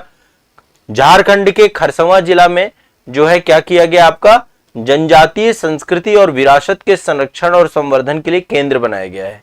तो इसके लिए पैसा 10 करोड़ रुपए आवंटित किया गया अभी शुरुआत में। इसका काम रहेगा कि भौतिक और अमूर्त जनजातीय संस्कृति, इतिहास और विरासत को क्या करना? बेहतर करना, आदिवासी समुदायों को उनके विकास में सहायता प्रदान करना। ठीक है, ये अल्टीमेट इसका गोल है। तो ये आपको ध्यान में रखना है सभी को। क्लियर है सभी को? कोई दिक्कत तो नहीं है? तो जनजातियों को लेकर के काम किया गया है। अच्छा, एक चीज ध्यान रखिएगा, आदिम जनजाति सेवक संगठन की स्थापना 1948 में की गई थी। जनजातियों से जुड़े हुए कुछ फैक्ट आप देख लीजिए। एक संस्था आपकी बनाई गई थी 1948 में। 1948 में एक संस्था बनाई गई थी, भारतीय आदिम जाति सेवक संगठन। भारतीय आदिम जाति सेवक संगठन, एक आपकी संस्थाएं बनाई गई थी, भारतीय आदिम जाति सेवक संगठन। ठीक है, और इसके संस्थापक थे अमृतलाल विठल दास ठक्कर। इनके द्वारा किया गया था, जिनको हम ठक्कर बप्पा के नाम से जानते हैं। ठक्कर बप्पा ने ही सबसे पहले इनको जो है आदिम जनजाति नाम दिया था। ठीक है, तो एक ये आपको ध्यान में रखना है, ये क्वेश्चन एक फैक्ट के तौर पे है जो आपको दिमाग में बैठाना है। अब लगातार जो है जनजातियों को लेकर भारत में बड़े स्तर पे काम किया जा रहा है उनके संरक्षण और संवर्धन के लिए। तो ये आपका संस्था उन्हीं में से एक कारण है। दूसरा देखो, एक तो आपका जनजातियों से जुड़ा हुआ मुद्दा हो गया। दूसरा आपका जो है कृत्रिम बुद्धिमत्ता अधिनियम यूरोपीय संसद के द्वारा आपका ये लाया गया है, और ये आपका एक इंपॉर्टेंट सेगमेंट है। ठीक है, ये आपको दिमाग में बैठा के रखना है। हाँ,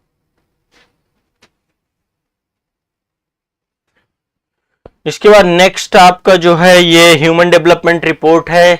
एसडीआई में भारत की रैंक कितनी है? 134वीं रैंक है। रट लेना है इसको, भारत की रैंक कितनी? 134वीं रैंक है। ठीक है, और नंबर 1 में स्विट्जरलैंड है। स्विट्जरलैंड भी पूछ सकता है, स्विट्जरलैंड, नॉर्वे, आइसलैंड। ये 100% क्वेश्चन पूछा जाएगा, इसलिए इसको सब लोग रट लेंगे, यहां से क्वेश्चन आएगा ही आएगा आपका। ठीक है, और एक आपका ये विश्व प्रसन्नता रिपोर्ट है, इसमें नंबर 1 पे फिनलैंड है आपका। और भारत की रैंकिंग की बात करें तो भारत 126वें नंबर पर है विश्व प्रसन्नता रिपोर्ट पे। तो विश्व प्रसन्नता रिपोर्ट भी रट जानी चाहिए। 2023 में भी 126वें नंबर पे थे, इस बार भी 126वें नंबर पे है। ठीक है, ये आपके करंट अफेयर्स के महत्वपूर्ण टॉपिक हैं, इनको रिवाइज करिए, इनको भूलना नहीं है, इनसे क्वेश्चन आपके निकल के आएंगे। ठीक है, चलिए करंट अफेयर्स के अगले टॉपिक के अंतर्गत आज हम देखेंगे इलेक्ट्रिक वाहन जो आप सभी के आते हैं उसको लेकर सरकार के द्वारा एक पॉलिसी लेकर के आई गई है जिसका नाम है ई वाहन नीति। दरअसल सरकार का उद्देश्य है कि भारत में इलेक्ट्रिक वाहनों को क्या किया जाए, बनाया जाए, यहाँ पे मैन्युफैक्चरिंग की जाए, क्योंकि आने वाला भविष्य क्या है, ईवी का है। तो इलेक्ट्रिक वाहनों को भारत में ही मैन्युफैक्चर्ड किया जाए। तो इसके लिए सरकार लेकर के आई है ई वाहन नीति। ई वाहन नीति किस लिए लेकर आई है? ताकि इलेक्ट्रिक व्हीकल्स की भारत में मैन्युफैक्चरिंग हो सके। 15 मार्च 2024 को ये आपकी नीति को स्वीकृति प्रदान की गई है, सेंट्रल गवर्नमेंट के द्वारा लाई गई है। तो ई वाहन नीति का अल्टीमेट गोल क्या है? ई वाहन नीति 2024 का अल्टीमेट गोल है भारत को ई वाहन यानी इलेक्ट्रिक वाहन जो है आपके, उनके निर्माण का गंतव्य क्षेत्र बनाना। और इस नीति के तहत भारत जो है जितने भी आपके इलेक्ट्रिक व्हीकल बनाने वाली कंपनियां हैं, बहुत सारी कंपनियां हैं जो कि इलेक्ट्रिक व्हीकल बनाती हैं, उन सबको भारत में निवेश को आकर्षित करने के लिए ये आपका जो है नीति बनाई गई है। तो ई वाहन नीति किस लिए है? भारत को मैन्युफैक्चरिंग हब बनाना। किस चीज का मैन्युफैक्चरिंग हब बनाना? भारत को मैन्युफैक्चरिंग हब बनाना है इलेक्ट्रिक व्हीकल के क्षेत्र में। ठीक है, तो भारत सरकार के द्वारा नीति लाई गई है कि विश्व में जहां जहां पर भी इलेक्ट्रिक व्हीकल निर्माण करने वाले लोग हैं, जो इलेक्ट्रिक व्हीकल्स निर्माण कर रहे हैं, बड़ी बड़ी कंपनियां हैं, जैसे आपकी टेस्ला है आपकी, है ना, ये सभी भारत में आकर के इलेक्ट्रिक व्हीकल्स को निर्माण कर सकें। अब इसके लिए सरकार ने कहा है कि जो भी इलेक्ट्रिक व्हीकल्स बनाना चाहते हैं, भारत में आकर के बनाना चाहते हैं, हम उनको विशेष सुविधाएं भी प्रदान करेंगे, लेकिन उन्हें कम से कम 4,150 करोड़ रुपया कम से कम उनको इन्वेस्ट करना पड़ेगा। अधिकतम कितना भी कर सकते हैं, ये न्यूनतम निवेश राशि है। न्यूनतम निवेश राशि, न्यूनतम निवेश कितना कर सकते हैं? वो 4,150 करोड़ रुपए का न्यूनतम निवेश कर सकते हैं, और अधिकतम कितना भी कर सकते हैं, अधिकतम कितना भी कर सकते हैं, मैक्सिमम कितना भी कर सकते हैं। तो न्यूनतम 4,150 करोड़ रुपए का निवेश कर सकते हैं। ठीक है, तो अधिकतम की कोई सीमा है नहीं। तो विनिर्माण के लिए जो है भारत सरकार के द्वारा ये पूरा का पूरा प्रयास किया गया है कि यहाँ पे विनिर्माण हो सके। ठीक है, भारत जो है विनिर्माण सुविधाएं स्थापित करेगी, और साथ ही जो है प्रयास भारत सरकार का यही है कि आने वाले 5 वर्षों में हम जो है घरेलू मूल्यवर्धन जो है 50% से ज्यादा इसको बढ़ा दें। भारत में जो है बड़े स्तर पे विनिर्माण क्षेत्र को हम एक इन्वायरमेंट दें और बढ़िया से इसको जो है भारत के लिए बेहतर बनाएं।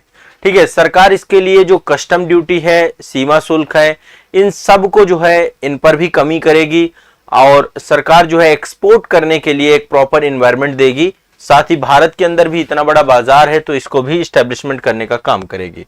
तो भारत सरकार के द्वारा इलेक्ट्रिक व्हीकल पॉलिसी लेकर के आई गई है। अब ईवी से आपसे कोई भी क्वेश्चन आता है तो आप जरूर डालिए कि भारत सरकार का टारगेटेड गोल है कि आने वाले समय पे भारत में इलेक्ट्रिक व्हीकल की मार्केट को बेहतर करना, और कंपनियों को जो भी निवेश करेंगी उन निवेश के लिए विभिन्न प्रकार की सरकार के द्वारा सुविधाएं देना, इंफ्रास्ट्रक्चर फैसिलिटीज अवेलेबल कराना। तो पहला करंट अफेयर्स आपका इलेक्ट्रिक व्हीकल पॉलिसी 2024 से है। अगला करंट अफेयर्स है आपका एशियन डेवलपमेंट बैंक से। देखिए, आप सभी को पता है गुजरात में गिफ्ट सिटी बन रही है। ठीक है, Gujarat international financial tech city को ही गिफ्ट सिटी बोलते हैं। गुजरात में क्या बन रही है? Gift city. ठीक है, इसका फुल फॉर्म क्या है गिफ्ट सिटी का? Gujarat international financial tech city. ठीक है, तो ओवरऑल ये आपका जो है यहाँ पे एक बेसिक इंफ्रास्ट्रक्चर इस्टेब्लिशमेंट किया गया है। यहाँ पर जो है फिनटेक इंडस्ट्री बनाई जा रही है। फिनटेक मतलब जो कि आपका, फिनटेक का मतलब है कि जो आपका वित्तीय और प्रौद्योगिकी दोनों को साथ में जोड़ करके, फिनटेक का मतलब है फाइनेंस प्लस टेक्नोलॉजी। जैसे एडटेक शब्द आप सुनते हैं ना, तो एजुकेशन प्लस टेक्नोलॉजी, वैसे फिनटेक का मतलब है वित्तीय। जैसे पेटीएम आपकी एक फिनटेक कंपनी है ना, फोन पे आपकी एक जो है फिनटेक कंपनी है। टेक का मतलब है तकनीकी। तो गिफ्ट सिटी में फिनटेक इंफ्रास्ट्रक्चर को बढ़ाना है, और यहां पर जो है फिनटेक संस्थान, अनुसंधान और नवाचार, इनको बढ़ाने के लिए अभी एशियन डेवलपमेंट से एक समझौता ज्ञापित किया गया है। एशियन यानी ये देखिए, जैसे वर्ल्ड बैंक है वैसे ही एशियन डेवलपमेंट बैंक है। एशिया के विकास कार्यक्रमों के लिए पैसा उपलब्ध कराता है, ऋण प्रदान करता है। तो भारत सरकार के द्वारा गिफ्ट सिटी में फिनटेक को एस्टेब्लिशमेंट करने के लिए, गुजरात में गिफ्ट सिटी में अंतरराष्ट्रीय फिनटेक संस्थान की स्थापना करने के लिए भारत सरकार फिनटेक इकोसिस्टम को यहां पे एस्टेब्लिशमेंट करना चाहती है, और इसके लिए एडीबी के द्वारा 23 मिलियन अमेरिकी डॉलर का ऋण दिया गया है। 23 मिलियन यूएस डॉलर का ऋण दिया गया है। 23 मिलियन अमेरिकी डॉलर का ऋण प्रदान किया गया है। ठीक है, ये आपको दिमाग में बैठा देना है। तो अभी भारत सरकार और एशियन डेवलपमेंट बैंक के बीच में एक समझौता हुआ है। ये समझौता 14 मार्च 2024 को हुआ है। Gujarat international financial tech city यानी गिफ्ट सिटी, तो यहां पर एक अंतरराष्ट्रीय फिनटेक संस्थान स्टेब्लिशमेंट किया गया और फिनटेक इकोसिस्टम यानी कि फिनटेक से जुड़ी हुई अन्य बहुत सारी कंपनियां यहां पर आए, उसका एक पूरा का पूरा इंफ्रास्ट्रक्चर डेवलपमेंट करने के लिए 23 मिलियन US$ आपको कहां से मिला है? ऋण मिला है। कहां से? एशियन डेवलपमेंट बैंक से। कहां से प्राप्त हुआ है? एशियन डेवलपमेंट बैंक से ऋण प्राप्त हुआ है। तो इससे क्या होगा? फिनटेक स्टार्टअप के विकास में समर्थन मिलेगा और फिनटेक को हम बेहतर कर पाएंगे। ठीक है, तो एशियन डेवलपमेंट बैंक ये आपका जो है इसकी स्थापना हुई थी 1966 में, 19 दिसंबर 1966 में स्थापित हुई थी। एशिया में जितने भी देश हैं इनके आर्थिक विकास को बेहतर बनाने के लिए आपका पूरा का पूरा बनाया गया था। इसका जो मुख्यालय है वो फिलीपींस में है। कहां पर है? फिलीपींस। फिलीपींस में मनीला में है, उसकी राजधानी मनीला में इसका क्या है? हेडक्वार्टर है। एडीबी का हेडक्वार्टर है, ये आपको दिमाग में बैठा के रखना है। टोटल 68 देश जो है एडीबी के साथ जुड़े हुए हैं, जिसमें 49 एशिया प्रशांत क्षेत्र के हैं और बाकी बाहर के देश भी इससे जुड़े हुए हैं। Total 68 member Asian development bank के साथ हैं, जिसमें एशिया के 49 कंट्रीज हैं, बाकी बाहरी कंट्री भी इसमें जुड़ी हुई है। तो गिफ्ट सिटी मैंने आपको बता दिया, gift city Gujarat international financial tech city बनाई जा रही है और यहां पर अंतरराष्ट्रीय फिनटेक संस्थान बनाया जा रहा है और फिनटेक इकोसिस्टम को एस्टेब्लिशमेंट करने के लिए क्या किया जा रहा है? 23 करोड़ रुपए का जो है यहाँ पे ऋण लिया गया है। किससे? एशियन डेवलपमेंट बैंक से, एडीबी से। ठीक है, ये आपको ध्यान में रखना है।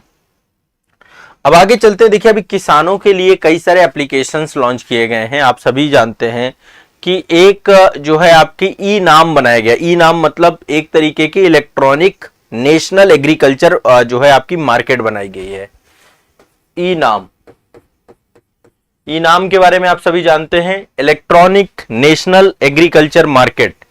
ठीक है, इसकी शुरुआत 2016 में की गई थी और वर्तमान में 23 राज्य और 4 केंद्र शासित प्रदेशों में ये आपका जो है पूरा ई नाम के थ्रू किसान अपना, तो जैसे आप देखते हैं ना मार्केट होती है, बाजार होती है, तो उसी तरीके से एक इलेक्ट्रॉनिक मार्केट आपकी गवर्नमेंट के द्वारा बनाई गई।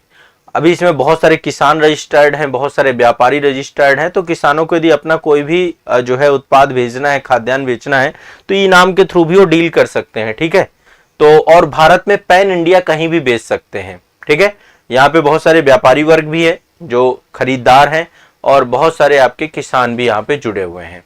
तो अभी हाल ही में भारत सरकार के द्वारा केंद्रीय कृषि एवं किसान कल्याण जनजातीय कार्य मंत्री अर्जुन मुंडा जी थे। अभी अर्जुन मुंडा जी के द्वारा ई नाम मोबाइल ऐप और एफपीओ इंस्पेक्शन ऐप, 2 ऐप आपके अभी लॉन्च किए गए हैं। पहला ऐप आपका लॉन्च किया गया है ई नाम मोबाइल ऐप। अब ये पोर्टल ही था, अब इसका एप्लीकेशन भी आ चुका है, ये ऐप लॉन्च किया गया है। दूसरा आपका किया गया है जो किसान संगठन आपके होते हैं एफपीओ इंस्पेक्शन ऐप।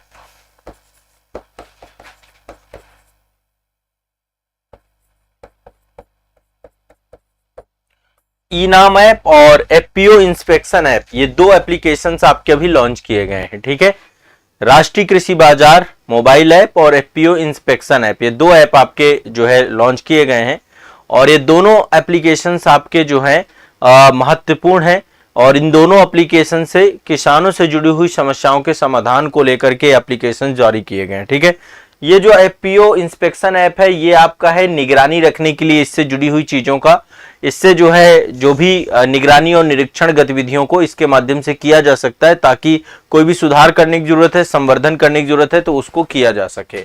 और जो आपका ई नाम एप्लीकेशन है इसमें कोई भी किसान जो है अपना मार्केट में कोई भी खरीदार को अपना कोई भी खाद्यान्न पदार्थ बेच सकता है, उसको लेकर के एक आपका ओपन पोर्टल है आपका, जिसके माध्यम से नेशनल पैन इंडिया कहीं पर ट्रेड कर सकते हैं जहां पर अच्छा पैसा मिले। ठीक है, अगला करंट अफेयर्स है हमारी देश की महामहिम राष्ट्रपति जो है द्रौपदी मुर्मू जी अभी हाल ही में मॉरिशस की यात्रा पर थी, मॉरिशस गई हुई थी। दरअसल मॉरिशस 12 मार्च 2024 को मॉरिशस राष्ट्रीय दिवस मॉरिशस में मनाया जाता है। जैसे हमारे यहाँ पे 26 जनवरी 15 अगस्त को हम नेशनल राष्ट्रीय पर्व के तौर पे मनाते हैं 2 अक्टूबर को, तो उसी तरीके से 12 मार्च 2024 को मॉरिशस का राष्ट्रीय पर्व था। उसके चीफ गेस्ट के तौर पे हमारी जो महामहिम राष्ट्रपति द्रौपदी मुर्मू जी वहां पर पहुंची। तो द्रौपदी मुर्मू जी अभी मॉरिशस की यात्रा में थी, ये आपको ध्यान में रखना है, और वहां के मुख्य अतिथि के तौर पे रही। इसमें साथ में भारत की एक नौसेना की टुकड़ी भी गई थी, ठीक है, INS तीर और INS जो है सारथी, ये दो आपके जो है वहां पे नौसैनिक टुकड़ी भी पहुंची। और यहां पर जो है मॉरिशस के जो राष्ट्रपति हैं पृथ्वीराज सिंह रूपन, ये आप देख पा रहे हैं मॉरिशस के राष्ट्रपति हैं पृथ्वीराज सिंह रूपन। वहां के प्रधानमंत्री कौन है? प्रविंद कुमार जगन्नाथ, ठीक है। मॉरिशस में इंडियन डायस्पोरा बहुत ज्यादा है, आपको पता है जब अंग्रेज थे तो गिरमिटिया मजदूरों के तौर पे बहुत सारे लोग भारत से प्रवास करके कहां पर गए थे? मॉरिशस में गए थे, ठीक है। तो यहाँ पर भारतीय लोग बहुत हैं, और जो हमारे यहाँ के प्रधानमंत्री प्रविंद कुमार जगन्नाथ हैं वो भारत के ही हैं, मतलब भारतीय मूल के हैं, ठीक है। तो मॉरिशस में जो है वहां के राष्ट्रपति के साथ भेंट वार्ता हुई, ठीक है, जिनका नाम क्या है आपका? वहां के राष्ट्रपति पृथ्वीराज सिंह रूपन और दूसरे प्रविंद कुमार जुगनाथ। इनके साथ कई सारी डिस्कशंस हुए, द्विपक्षीय बातें हुई। साथ ही यहाँ पे एक आप्रवासी घाट बनाया गया है, आप्रवासी घाट में ही भारतीय गिरमिटिया मजदूर रहते थे, तो वहां पर भी इन्होंने जो है जाकर के दौरा किया द्रौपदी मुर्मू जी के द्वारा। और साथ ही जो है उन्होंने मॉरिशस विश्वविद्यालय में मॉरिशस के जो युवा हैं, ठीक है, उन सबको संबोधित किया, ठीक है, सामाजिक सांस्कृतिक संगठन और भारतीय समुदाय को संबोधित करने का काम भी किया। मॉरिशस विश्वविद्यालय द्वारा उनको डॉक्टर ऑफ सिविल लॉ की मानद उपाधि भी दी गई, तो इनको मानद उपाधि मॉरिशस यूनिवर्सिटी के द्वारा भी उपलब्ध की गई, ये भी आपको ध्यान में रखना है। तो महामहिम द्रौपदी मुर्मू जी जो है गई थी आपकी, ये भी आपको दिमाग में बैठा लीजिए, ठीक है। अगला चलते हैं, एक पोर्टल है आपका भाषा नेट पोर्टल। भाषा नेट पोर्टल अभी ये लॉन्च किया गया है, एक पोर्टल लॉन्च किया गया है भाषा नेट। देखिए आप सभी को पता है कि हमारे देश में जो है बहुत सारी भाषाएं हैं, ठीक है। तो अभी जो है हाल ही में यूनिवर्सल एक्सेप्टेंस यूए दिवस के अवसर पर जो है डॉक्टर अंबेडकर इंटरनेशनल सेंटर नई दिल्ली, यहां पर national internet exchange of India, national internet exchange of India और सूचना प्रौद्योगिकी मंत्रालय के द्वारा पूरे देश में डिजिटल समावेशन के लिए भाषा नेट जो है ये आपका लॉन्च किया गया है। और भाषा नेट जो है आपका ये पूरे इंडिया भर में जो है इसके तहत कई सारी सेवाएं हैं, कई सारे डोमेन्स वगैरह, ये इंटरनेट को बेहतर करने के लिए, जनता तक इंटरनेट की पहुंच को एस्टेब्लिशमेंट करने के लिए। तो देखिए यहां पर एक शब्द आपका आता है national internet exchange of India. एक ये संस्था 2003 में बनी थी आपकी, नेशनल इंटरनेट एक्सचेंज इंडिया। ये आपकी एक संस्था है, इसके द्वारा ही ये लॉन्च किया गया सूचना प्रौद्योगिकी मंत्रालय के साथ मिलकर के। 2003 में संस्था आपकी एस्टेब्लिशमेंट की गई थी और ये आपका सूचना प्रौद्योगिकी मंत्रालय के अंतर्गत ही काम करता है। इसका उद्देश्य यही है कि लोगों तक इंटरनेट की पहुंच सुनिश्चित हो सके, ठीक है। उसके लिए ज्यादा से ज्यादा बुनियादी ढांचा एस्टेब्लिशमेंट हो भारत में। ये गवर्नमेंट का एक आपका जो है संस्था के तौर पे काम करती है, ठीक है। तो भाषा नेट को अभी लॉन्च किया गया है ताकि पूरे देश में डिजिटल समावेशन हो सके और यूनिवर्सल जो है एक तरीके से भाषा नेट पर काम किया जा सके, ठीक है। तो ये आपको ध्यान में रखना है, भाषा नेट अभी जो है लॉन्च हुआ है, भाषा नेट पोर्टल आपका लॉन्च किया गया है, ये आपको दिमाग में बैठा लेना है, ठीक है। इंटरनेट से जुड़ा हुआ पोर्टल है। तो भाषा नेट लॉन्च हुआ है आपका, मॉरिशस गई थी भारत की राष्ट्रपति। ये भी आपको ध्यान रखना है कि अभी 2 एप्लीकेशन आए हैं, एक इनाम एप्लीकेशन आया है जो कि इलेक्ट्रॉनिक नेशनल एग्रीकल्चर मार्केट के बारे में है। एपीओ इन्फेक्शन ऐप आप आया है, इस पे निगरानी रखने के लिए। एशियन डेवलपमेंट बैंक ने अभी $23 मिलियन का ऋण प्रदान किया है गिफ्ट सिटी में फिनटेक इकोसिस्टम एस्टेब्लिशमेंट करने के लिए। और साथ ही जो है राष्ट्रीय इलेक्ट्रॉनिक व्हीकल पॉलिसी भी लॉन्च की गई है, ठीक है। तो ये करंट अफेयर से जुड़े हुए कुछ महत्वपूर्ण बिंदु हैं जो आप सभी को याद रखने चाहिए, मोस्ट इंपॉर्टेंट है। देखिए अभी तक बहुत सारा करंट अफेयर्स करा दिया। आप यदि अभी तक का पूरा करंट अफेयर्स तैयार कर लेंगे, अब आपका कोई भी एग्जाम आएगा करंट अफेयर से क्वेश्चन गलत नहीं करोगे। करंट अफेयर्स का एक मास्टर वीडियो भी मैंने अभी आपको लेटेस्ट दिया है। करंट अफेयर्स के इंटायर वीडियो की पूरी एक सीरीज है। आजाद आईएएस एकेडमी के यूट्यूब चैनल पे जाना है, वहां पे करंट अफेयर्स इंटायर वीडियो का फोल्डर पकड़ना है, पूरे तैयार कर लेने हैं। जितने भी वीडियोस वहां पड़े हुए हैं, थोड़ा लेंदी वीडियो है लेकिन पूरे कर लीजिए। और मास्टर वीडियो अभी लेटेस्ट के 2-3 मास्टर वीडियो जरूर देख लीजिए करंट अफेयर्स के। यदि इतना कर लेंगे 1.5 से 2 साल का करंट अफेयर्स बढ़िया हो जाएगा, अच्छे से तैयारी हो जाएगी और करंट अफेयर्स में आपको कोई दिक्कत नहीं होगी। तो करंट अफेयर्स की एक क्लास आपकी सतत रहेगी, हमेशा मैं आपको पढ़ाता रहूंगा। आपका काम होना चाहिए जितना पढ़ाऊं उसको रिवीजन कर लीजिए और परीक्षा के लिए तैयार रहिए सदैव। करंट अफेयर्स से डरना मना है, ये मैंने आप सभी को बोला था और वो मैंने साबित कर दिया है। यदि आप करंट अफेयर्स फॉलो करते रहे अभी तक तो निश्चित तौर पे करंट अफेयर्स जैसी विषय वस्तु आपके लिए कोई बड़ी चीज अब नहीं बची है। ठीक है, चलिए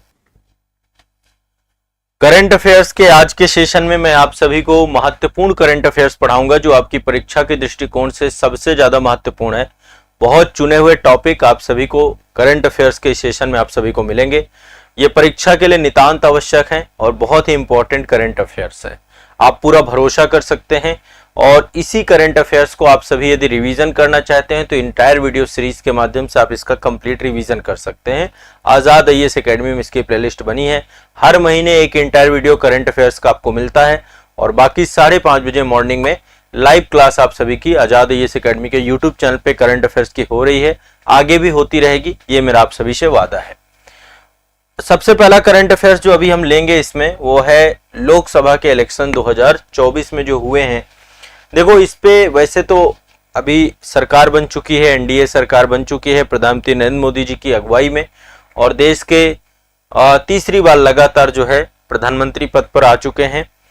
तो वो सब चीजें मैं बाद में बताऊंगा, किसके पास कौन सा मंत्रालय है, क्या चीजें हैं। पहले हम इलेक्शन आम चुनावों के बारे में डिस्कस करेंगे कि आम चुनावों की क्या क्या इससे फैक्ट बन सकते हैं, क्या क्या चीजें हो सकती हैं। तो लोकसभा इलेक्शन के चुनाव जो हुए इस बार 7 चरण में चुनाव हुए। ठीक है, 16 मार्च को निर्वाचन आयोग के द्वारा पूरा कार्यक्रम जारी किया गया कि लोकसभा चुनाव किस दिन कब कब होंगे। तो इलेक्शन कमीशन ऑफ इंडिया के द्वारा जो है लोकसभा आम चुनाव 2024 का 16 मार्च को कार्यक्रम जारी किया गया और जिस दिन से कार्यक्रम जारी किया जाता है, चुनाव की तारीखों की घोषणा होती है, उसी दिन से मॉडल कोड ऑफ कंडक्ट यानी चुनाव आचार संहिता लग जाती है। अब इसके कार्यक्रम जो 7 चरणों में चुनाव हुए, 7 चरणों में चुनाव हुए, ठीक है, 7 चरणों में चुनाव हुए। टोटल जितनी भी सीटें हैं आपकी अलग अलग जो है चुनाव रखा गया। सबसे पहला डेट आपका 19 अप्रैल का था। 19 अप्रैल को पहले चरण के चुनाव थे 2024 और ये टोटल 102 सीटों के लिए था। संसदीय सीटें कितनी थी? 102। देखो देश काफी बड़ा है, बहुत डाइवर्सिफाइड है, तो अलग अलग जो है देश में चुनाव की तिथियां रखी जाती हैं ताकि किसी तरीके की कठिनाई का सामना ना करना पड़े। पूरा प्रशासन लगता है, साथ ही सशस्त्र बल लगते हैं ताकि चुनाव की निष्पक्षता, शुचिता और ईवीएम को लेकर के इधर से उधर ले जाना, बहुत सारी चीजें होती हैं। तो फर्स्ट आपका पहला चरण आपका था, ठीक है, 19 अप्रैल को। सेकंड चरण जो आपका था वो था 24 अप्रैल को। सेकंड चरण आपका 26 अप्रैल, माफ करिएगा, यहाँ पे डेट आप लोग भी लिख लीजिएगा। सेकंड चरण 26 अप्रैल को था, इसमें 89 सीटें थी आपकी, 89 सीटें। तीसरे चरण पे आ जाते हैं। थर्ड चरण आपका जो है ये मई में गया, 7 मई को, 7 मई 2024 को तीसरा चरण हुआ। कुल जो है 94 सीटों में यह हुआ आपका। इसके बाद चौथा चरण आपका, फोर्थ चरण जो था ये आपका कब संपन्न हुआ? 13 मई को, 13 मई 2024 को। कुल कितनी सीटों पर हुआ? 96 सीटों पर हुआ, 96 सीटों पर। इसके बाद पांचवा चरण जो आपका है ये हुआ कब?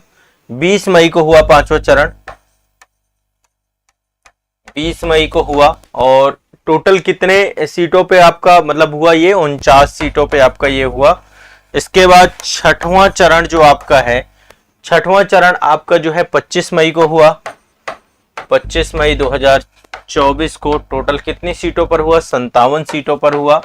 और लास्ट और अंतिम चरण आपका 7वां चरण है, जो कि आपका 1 जून को संपन्न हुआ। 1 जून तक आपके चुनाव लगातार चले। 9 जून को सरकार बन गई थी, प्रधानमंत्री जी के द्वारा शपथ 9 जून को ली गई है। तो 9 जून के बाद से कार्यक्रम आपका चुनाव खत्म हो गए पूरी तरीके से, ठीक है। और ये भी 57 सीटों के लिए था। मतगणना किस दिन थी? मतगणना थी 4 जून को। 4 जून 2024 को चुनाव के परिणाम आए, जिसमें इस बार देश को एक अच्छा विपक्ष मिला। इस बार के चुनाव की सबसे बड़ी खासियत थी कि विपक्ष दिया गया, जनता ने विपक्ष भी दिया है। हाँ, ठीक है, तो सबको क्लियर है ये, ठीक है। ये आपका जो है ये 7 चरणों में चुनाव हुआ। मतगणना 4 जून को हुई। बेसिक ये डेट तिथियां वैसे कभी कभी एग्जाम वगैरह हम पूछ लेते हैं, तो हमारे पास रहनी चाहिए चीजें, ठीक है। अच्छा, क्या केवल लोकसभा के चुनाव हुए? नहीं, लोकसभा के चुनाव के साथ साथ राज्य विधानसभाओं के भी चुनाव हुए। राज्य विधानसभाओं के भी चुनाव हुए। कुछ विधानसभाओं के चुनाव हुए हैं, जैसे कि राज्य विधानसभा चुनाव भी हुए। अरुणाचल प्रदेश में चुनाव हुए हैं इस दौरान, ठीक है। अरुणाचल प्रदेश के साथ सिक्किम, उड़ीसा और आंध्र प्रदेश, 4 राज्यों में हुए हैं टोटल चुनाव। सिक्किम में चुनाव हुए हैं, उड़ीसा में चुनाव हुए हैं और आंध्र प्रदेश में चुनाव हुए हैं। चंद्रबाबू नायडू बन गए आंध्र प्रदेश के। तो यहाँ पे पहला जो एपी है, अरुणाचल प्रदेश है। अरुणाचल प्रदेश में चुनाव हुए, एक ही चरण में चुनाव हुआ। अरुणाचल प्रदेश में टोटल 60 सीटें हैं। 19 अप्रैल को चुनाव थे अरुणाचल प्रदेश में, और सिक्किम में 32 सीटों के चुनाव भी 19 अप्रैल को संपन्न हुए। तो अरुणाचल प्रदेश सिक्किम एक साथ हो गया। उड़ीसा में 3 चरणों में चुनाव आपके हुए हैं, ठीक है। मतलब कि उड़ीसा में लगातार 3 नहीं 4 चरणों में उड़ीसा में चुनाव आपके हुए हैं, अलग अलग डेटों में, अलग अलग तिथियों में। 13 मई को, 20 मई को, 25 मई को, 1 जून को। इतना इंपॉर्टेंट नहीं है, बस सीटें याद रखिएगा। 147 सीटें यहाँ पे हैं और आंध्र प्रदेश में 175 सीटें हैं आपकी टोटल, ठीक है। तो ये आपकी कुल सीटें हैं। आंध्र प्रदेश, अरुणाचल प्रदेश, सिक्किम, उड़ीसा, आंध्र प्रदेश, ठीक है। तो ये आपके टोटल सीटें हैं। राज्य विधानसभा चुनाव भी साथ में आपके हुए थे, इनकी भी जो है कार्यक्रम आए थे। इनके कार्यक्रमों के हिसाब से यहाँ भी चुनाव संपन्न हुए। तो 4 राज्यों में विधानसभा चुनाव और बाकी लोकसभा इलेक्शन, जनरल इलेक्शन आपके 2024 के संपन्न हो चुके हैं। तो एक तो ये याद रखिएगा। अब इस पे मैं एक अलग से वीडियो बनाऊंगा, ठीक है। अभी यूपी का तो टाइम है। यूपी में 2022 में चुनाव हुए थे, तो अब अगला चुनाव 2027 में होगा, ठीक है। तो यूपी में तो अभी टाइम है, अभी कोई इलेक्शन का समय है नहीं यूपी में। तो ये आपका लोकसभा इलेक्शन 2024 एक करंट अफेयर्स आपका इससे हो गया, ठीक है। सबको ध्यान रखना है। देखिए, वंदे भारत ट्रेनें अभी बहुत सारी चलाई गई हैं। आप सभी को पता है, ट्रेन 18 के नाम से इसको पहले जानते थे। और लगातार अब भारत में सेमी हाई स्पीड ट्रेनें चलाई गई हैं, और इन सेमी हाई स्पीड ट्रेनों में वंदे भारत ट्रेनें जो हैं अपने आप में खास ट्रेनें हैं, ठीक है। अभी बुलेट ट्रेन जैसा कॉन्सेप्ट हुआ नहीं है भारत में। दक्षिण एशिया की पहली बुलेट ट्रेन इंडोनेशिया में चली है। इंडोनेशिया में अभी जो है बुलेट ट्रेन चलाई गई हैं।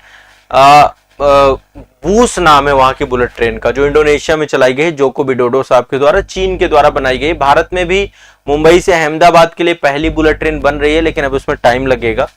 लेकिन सेमी हाई स्पीड ट्रेनें चलाई गई हैं हमारे देश में, जिनका नाम वंदे भारत रखा गया। अभी 10 नई वंदे भारत और चलाई गई हैं। चुनाव के पहले 12 मार्च को देश में 10 नई वंदे भारत ट्रेनें और चलाई गई हैं, ठीक है। देश में 10 नहीं तो अहमदाबाद और गुजरात से लेकर के हर एक क्षेत्र के लिए, अहमदाबाद, गुजरात, मुंबई, सिकंदराबाद, मैसूर, पटना, ठीक है। अब भारत में कहीं भी आपको जाना है तो धीरे धीरे आपके पास विकल्प है सेमी हाई स्पीड ट्रेनों को लेकर के, और ये आपकी जो है वंदे भारत ट्रेनें लगातार चल रही हैं। तो एक आपको ये ध्यान रखना है, एक तो ये बहुत बड़ा कार्य है कि भारत में जो है सेमी हाई स्पीड ट्रेनों से, देखो जितना ज्यादा ट्रांसपोर्टेशन में गति होगी उतना ही ज्यादा देश का विकास होगा, ठीक है। ये आपको दिमाग में बैठा के रखना है। तो गुजरात के अहमदाबाद में 10 नई ट्रेनें आपकी चलाई गई। अब मैं ये नहीं बताऊंगा कहां कहां तक चलाई गई, कोई मतलब नहीं है उसका, ठीक है। ये आपको दिमाग में बैठाना है। और रेलवे स्टेशनों पर प्रधानमंत्री जन औषधि केंद्र भी आपके जो है बनाए जा रहे हैं। तो वैसे भी प्रधानमंत्री जन औषधि केंद्र में जेनरिक दवाएं मिलती हैं। जेनरिक दवाएं यानी दवाओं का जो सॉल्ट होता है उस सॉल्ट के आधार पे दवाएं मिलती हैं और बहुत ही सस्ती दवाएं होती हैं। प्रधानमंत्री जन औषधि केंद्र, तो रेलवे स्टेशन परिसर पर भी जन औषधि केंद्र आपके 50 नए खोलने की बात हुई। 10 वंदे भारत चलाई गई, जेनरिक जो है आपकी दवाओं के साथ काम हुआ। इसके बाद जो है कई सारे कार्गो टर्मिनल बन रहे हैं। गति शक्ति टार्बो, आपको पता पीएम गति शक्ति योजना आई थी जिसमें लॉजिस्टिक को लेकर काम हो रहा है। तो देश में जो है कार्गो टर्मिनल बनाए जा रहे हैं, ये बड़े स्तर पे किया जा रहा है। और साथ ही एक स्टेशन एक उत्पाद, इसको लेकर के भी काम किया जाए बड़े स्तर पे, ठीक है। एक स्टेशन एक उत्पाद पे भी काम किया जा रहा है, ठीक है। तो ये भी आपको दिमाग में बैठाना है। वंदे भारत 10 नई वंदे भारत ट्रेनें आपकी चलाई गई हैं। ट्रेन 18 के नाम से जानते हैं इसको। भारत सरकार के द्वारा एक बहुत ही महत्वाकांक्षी कार्यक्रम चलाया जा रहा है, विकसित भारत अभियान। आप सभी जानते हैं 2047 तक भारत को विकसित भारत में कन्वर्ट करना है। और उसी तर्ज पर जो है विकसित भारत विकसित जम्मू कश्मीर अभियान भी चालू किया गया 7 मार्च को। 7 मार्च 2024 को विकसित भारत विकसित जम्मू कश्मीर अभियान भी आपका चालू किया गया। कहां पे? श्रीनगर पे, ठीक है। श्रीनगर पे जो है आपका विकसित भारत विकसित जम्मू कश्मीर प्रोग्राम भी चालू किया गया। और ओवरऑल इसमें देखो, अब चूंकि जम्मू कश्मीर को यदि डेवलप बनाएंगे, देखो भारत तभी डेवलप बनेगा जब भारत के अन्य राज्य भी विकसित बनेंगे। तो इसको डिसेंट्रलाइज कर दिया गया है पूरे प्रोग्राम को। विकसित भारत अभियान के साथ विकसित उत्तर प्रदेश, विकसित भारत, विकसित गुजरात, विकसित भारत, विकसित मध्य प्रदेश, विकसित भारत, इस तरीके से इसको जोड़ा गया पूरा का पूरा। तो यहाँ पे चूंकि जम्मू कश्मीर में आपको पता है पूरी की पूरी यहाँ पे टूरिस्ट इकोनॉमी है, टूरिज्म बहुत ज्यादा है। तो यहाँ पे कई सारी परियोजनाएं आपकी जोड़ी गई हैं। स्वदेश दर्शन योजनाएं और प्रसाद योजना के तहत काफी बड़ी संख्या में धनराशि यहाँ पे 1400 करोड़ रुपए की धनराशि यहाँ पे पर्यटन को लेकर के दी गई है। और प्रधानमंत्री नरेंद्र मोदी जी के द्वारा ही जो है लगभग 5000 करोड़ रुपए का कृषि एग्रीकल्चर विकास कार्यक्रम भी यहाँ पर चालू किया गया। तो यहाँ पे कई सारी आपकी जो है टूरिज्म को लेकर के, एग्रीकल्चर को लेकर के, और साथ ही जो है यहाँ पे चयनित पर्यटक स्थलों को लेकर के यहाँ पे काम किया जाएगा। विकसित भारत और विकसित जम्मू कश्मीर कार्यक्रम इनिशिएटिव आपका चालू किया गया है 7 मार्च 2024 को। तो एक आपको ये भी दिमाग में बैठा के रखना है, ठीक है। श्रीनगर पे 7 मार्च को विकसित भारत विकसित जम्मू कश्मीर प्रोग्राम इनिशिएटिव चालू किया गया, ठीक है। अब एक आपको बताऊं मैं, एक अगला करंट अफेयर्स है आपका, राज्यों के लिए नीति फॉर स्टेट प्लेटफॉर्म को लेकर के, ठीक है। राज्यों के लिए नीति बनाई गई है स्टेट प्लेटफॉर्म को लेकर और रेलवे के द्वारा एस्टेब्लिशमेंट किया गया है, ठीक है। राज्यों के लिए नीति, नीति का फुल फॉर्म क्या है? नीति का फुल फॉर्म है जो है एक व्यापक डिजिटल पहल आपकी स्टार्ट की गई है 7 मार्च 2024 को। 7 मार्च 2024, ये सब चुनाव के पहले बड़े स्तर पे काम किए गए हैं। राज्यों के लिए नीति, हाँ, ये आपका जो आपके इंटीग्रेटेड प्लेटफॉर्म बनाए जाने हैं उसको लेकर के विकसित भारत के अंतर्गत राज्यों के लिए नीति बनाई गई है। केंद्रीय संचार और इलेक्ट्रॉनिक रेलवे मंत्रालय के साथ जो है मिलकर के अश्विनी वैष्णव साहब हैं, उनके द्वारा इसको लॉन्च किया गया है। और इसका उद्देश्य है कि राज्य और केंद्र शासित प्रदेशों को राष्ट्रीय विकास लक्ष्यों के प्रति सशक्त बनाने का प्रयास करना है, ठीक है। तो यहां पर सबसे पहली चीज क्या है कि जो बड़े स्तर पे हमें यहाँ पे बहुभाषी पहुंच बनानी है, क्षमता निर्माण करनी है, हमें बड़े स्तर पे काम करना है, ठीक है। ये आपको ध्यान में रखना है। डेटा एकीकरण पे काम करना है। तो एक ये आपको ध्यान में रखना है, राज्यों के लिए नीति, आपकी नीति फॉर स्टेट आपका इस्टेब्लिशमेंट किया गया है। अश्विनी वैष्णव साहब के द्वारा इसको इस्टेब्लिशमेंट किया गया है।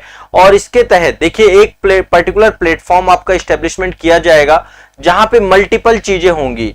वहां पे डेटा अवेलेबल रहेगा, वहां पर जो है आपका क्यूरेट सर्वोत्तम प्रथाएं आपकी स्टार्ट की जाएंगी, वहां पर आपको बहुभाषी मंच इस्टेब्लिशमेंट किया जाएगा, विदेशी भाषाओं को भी समझने के लिए मंच इस्टेब्लिशमेंट किया जाएगा। और क्षमता निर्माण को लेकर राज्य स्तर पे, जिला स्तर पे और ब्लॉक स्तर पे काम किए जाएंगे। डिजिटल प्रशिक्षण कार्यक्रम किए जाएंगे। ये आपके एक डिजिटल, व्यापक डिजिटल आपका पहल है। एक पर्टिकुलर एक प्लेटफॉर्म, एक पोर्टल आप सभी के लिए इस्टेब्लिशमेंट इसके तहत किया जाएगा। इसमें सारी चीजें उपलब्ध रहें, ठीक है। तो ये एक आपका नीति फॉर स्टेट आपका एक पर्टिकुलर ये प्रोग्राम चालू किया गया है राज्यों के लिए। ठीक है, तो देखिए सबसे पहले लोकसभा चुनाव 16 मार्च 2024 को आपका 7 चरणों में कार्यक्रम आपका ये चालू हुआ। ठीक है, इसके बाद ये एक पोर्टल आपका स्टार्ट किया गया है विकसित भारत के लिए।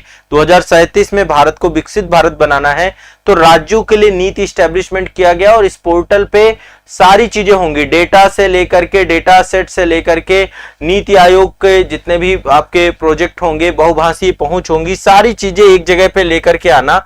नीति फॉर स्टेट के नाम से ये आपका इंटीग्रेटेड एक प्लेटफॉर्म लॉन्च किया गया है, जो कि जो है भारत के लिए एक बेहतर डिजिटल प्लेटफॉर्म के तौर पे आपका रहेगा। साथ ही प्रधानमंत्री नरेंद्र मोदी जी के द्वारा श्रीनगर में जो है विकसित भारत विकसित जम्मू कश्मीर पहल को प्रारंभ किया गया यहाँ के टूरिज्म को एस्टेब्लिशमेंट करने के लिए, और 10 वंदे भारत ट्रेनें आपकी गुजरात अहमदाबाद से देश को समर्पित की गई।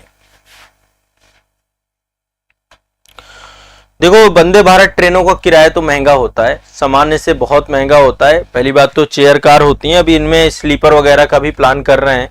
ठीक है, जो लॉन्ग डिस्टेंस की हैं उनमें स्लीपर का भी प्लान किया जा रहा है। लेकिन अभी क्या है ना कि थोड़ा सा सामान्य किराया नहीं है, अब तो रेलवे का किराया बहुत महंगा हो चुका है। पहले रेलवे सस्ती थी, आम आदमी की पहुंच तक थी, अब तो आम आदमी लोग चलेंगे ही ऐसा नहीं है, लेकिन रेलवे का किराया बहुत महंगा हो चुका है। इतना महंगा होना नहीं चाहिए। रेलवे का किराया, रोड का किराया, रोड में टोल टैक्स कलेक्शन, ये सब बहुत महंगे हैं। एरोप्लेन का किराया के समकक्ष बना दिया है। यदि आप लॉन्ग डिस्टेंस में किसी एक्सप्रेसवे में चलते हैं, इतना टोल कलेक्शन है, 1000 रुपए से ज्यादा तो टोल लग जाता है, फिर इसके बाद डीजल लग जाता है, बहुत सारी चीजें हैं। ठीक है, तो ये आपका करंट अफेयर्स के अंतर्गत महत्वपूर्ण करंट अफेयर्स थे, और करंट अफेयर्स को लेकर के कंटेंट आप सभी के पास मिलता रहेगा। मैं आप सभी के साथ जुड़ा हुआ हूं, करंट अफेयर्स मेरी जिम्मेदारी है। आप सभी को करंट अफेयर्स का कंटेंट बेस्ट मिलेगा, ये आप सभी को भरोसा रखना है। ठीक है, करंट अफेयर्स के अंतर्गत एक बहुत ही महत्वपूर्ण करंट अफेयर्स आज सभी के सामने है। लोकसभा माफ करिएगा, नए लोकपाल चुने जा चुके हैं। लोकपाल के अध्यक्ष और सदस्यों की नियुक्ति की गई है। ठीक है, 27 फरवरी 2024 को हमारी देश की महामहिम राष्ट्रपति जी के द्वारा उच्चतम न्यायालय के पूर्व न्यायाधीश न्यायमूर्ति अजय मणिकराव खानविलकर, ये आप जो इमेज देख रहे हैं, अजय मणिकराव खानविलकर, ठीक है, इनको जो है बनाया जा चुका है देश का नया लोकपाल। इससे पहले पिनाकी चंद्र घोष थे, वो भी न्यायमूर्ति थे। पिनाकी चंद्र घोष जी का स्थान लिया इन्होंने। तो अभी देश के नए लोकपाल आ चुके हैं। ठीक है, नए लोकपाल आ चुके हैं, देश के नए लोकपाल आ चुके हैं, अजय मणिकराव खानविलकर। इनका कार्यकाल जो है 5 वर्ष का होगा या 70 वर्ष की उम्र, जो भी पहले होगा उसके आधार पर इनका कार्यकाल रहेगा। तो 5 वर्ष या 70 वर्ष की उम्र, ये जो है टाइम पीरियड लोकपाल का रखा गया है। और लोकपाल वही बन सकते हैं जो उच्चतम न्यायालय के पूर्व न्यायाधीश रहे हों। तो अभी जो नए बने हैं आपके उच्चतम न्यायालय के पूर्व न्यायाधीश न्यायमूर्ति अजय मणिकराव खानविलकर महोदय जी को बनाया गया है। देश के नए लोकपाल हैं। इनके मेंबर्स की बात करें, न्यायिक सदस्य कुछ हैं इसमें 2 तरीके के सदस्य हैं। ठीक है, सदस्यों की बात करें तो न्यायिक सदस्य हैं, अध्यक्ष तो यही हैं, देश के लोकपाल यही हैं। सदस्यों की बात कर लेते हैं तो 3 आपके न्यायिक सदस्य हैं इसमें। न्यायमूर्ति लिंगप्पा नारायण स्वामी, न्यायमूर्ति लिंगप्पा नारायण स्वामी, ठीक है, पहले ये हैं। दूसरे जो सदस्य हैं इसमें वो है न्यायमूर्ति संजय यादव, न्यायमूर्ति संजय यादव, संजय यादव। तीसरे जो आपके हैं वो हैं न्यायमूर्ति ऋतुराज अवस्थी, न्यायमूर्ति ऋतुराज अवस्थी,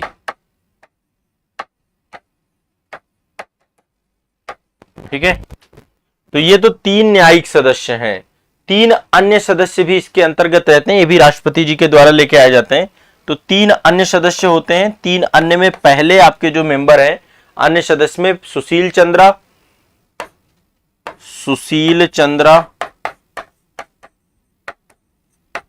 दूसरे जो आपके हैं उनका नाम है पंकज कुमार। और तीसरे जो आपके हैं अजय तिर्की, तीसरे मेंबर हैं अजय तिर्की। ठीक है, तो ये टोटल 6 सदस्य हैं और एक अध्यक्ष हैं, आपके लोकपाल हैं देश के। तो देश के नए लोकपाल आ चुके हैं, इनका नाम याद कर लीजिएगा। नए लोकपाल का नाम है अजय मणिकराव खानविलकर। ये उच्चतम न्यायालय के पूर्व न्यायाधीश भी रहे हैं। ठीक है, 3 न्यायिक सदस्य और 3 आपके जो है अन्य सदस्यों में से आपको ध्यान में रखना। कार्यकाल कितना है? 5 वर्ष या 70 वर्ष की आयु, जो भी पहले हो। और लोकपाल के अध्यक्ष का वेतन जो है उच्चतम न्यायालय के मुख्य न्यायाधीश के वेतन के बराबर होता है, और सदस्यों का वेतन जो होता है उच्चतम न्यायालय के न्यायाधीश के बराबर होता है। तो वेतन आपका वही होता है जो उच्चतम न्यायालय के मुख्य न्यायाधीश का हो, वही वेतन लोकपाल का होता है। और सदस्यों का वेतन वही होता है जो कि हमारे सुप्रीम कोर्ट के न्यायाधीशों का होता है। ठीक है, अध्यक्ष और सदस्य अपना त्यागपत्र राष्ट्रपति को सौंप सकते हैं, यदि पद से पहले वो इस्तीफा देना चाहें तो पद से पहले अपना। ठीक है, तो ये रट लीजिए सभी लोग, कोई दिक्कत नहीं है। बहुत बढ़िया सा जो है आपका करंट अफेयर्स है। दूसरा जो करंट अफेयर्स है ये बहुत इंपॉर्टेंट है आपका। अभी आप सभी को बताएं कि पहले एक कमेटी बनाई गई थी आपकी एक राष्ट्र एक चुनाव को लेकर के, और इसके अध्यक्ष थे हमारे पूर्व राष्ट्रपति श्री रामनाथ कोविंद जी। ठीक है, तो एक राष्ट्र एक चुनाव के विषय को लेकर जो कमेटी बनाई गई थी जिसके अध्यक्ष रामनाथ कोविंद जी थे। देखिए, एक ही फ्रेम पे देश के 2 राष्ट्रपति आपको दिख रहे हैं, ये पूर्व राष्ट्रपति हैं और ये हमारे देश की वर्तमान महामहिम द्रौपदी मुर्मू जी हैं। तो अभी रिपोर्ट सौंपी गई है, 14 मार्च 2024 को रिपोर्ट आ चुकी है। 14 मार्च 2024 को एक राष्ट्र एक चुनाव के मामले पर एक रिपोर्ट आ चुकी है, और 100% बोल रहा हूं इस बार मेंस में इससे क्वेश्चन आपको देखने को मिलेगा, एक राष्ट्र एक चुनाव को लेकर के। ठीक है, मेंस में, एशे में, कहीं पर भी आपको एक राष्ट्र एक चुनाव टॉपिक मिलेगा।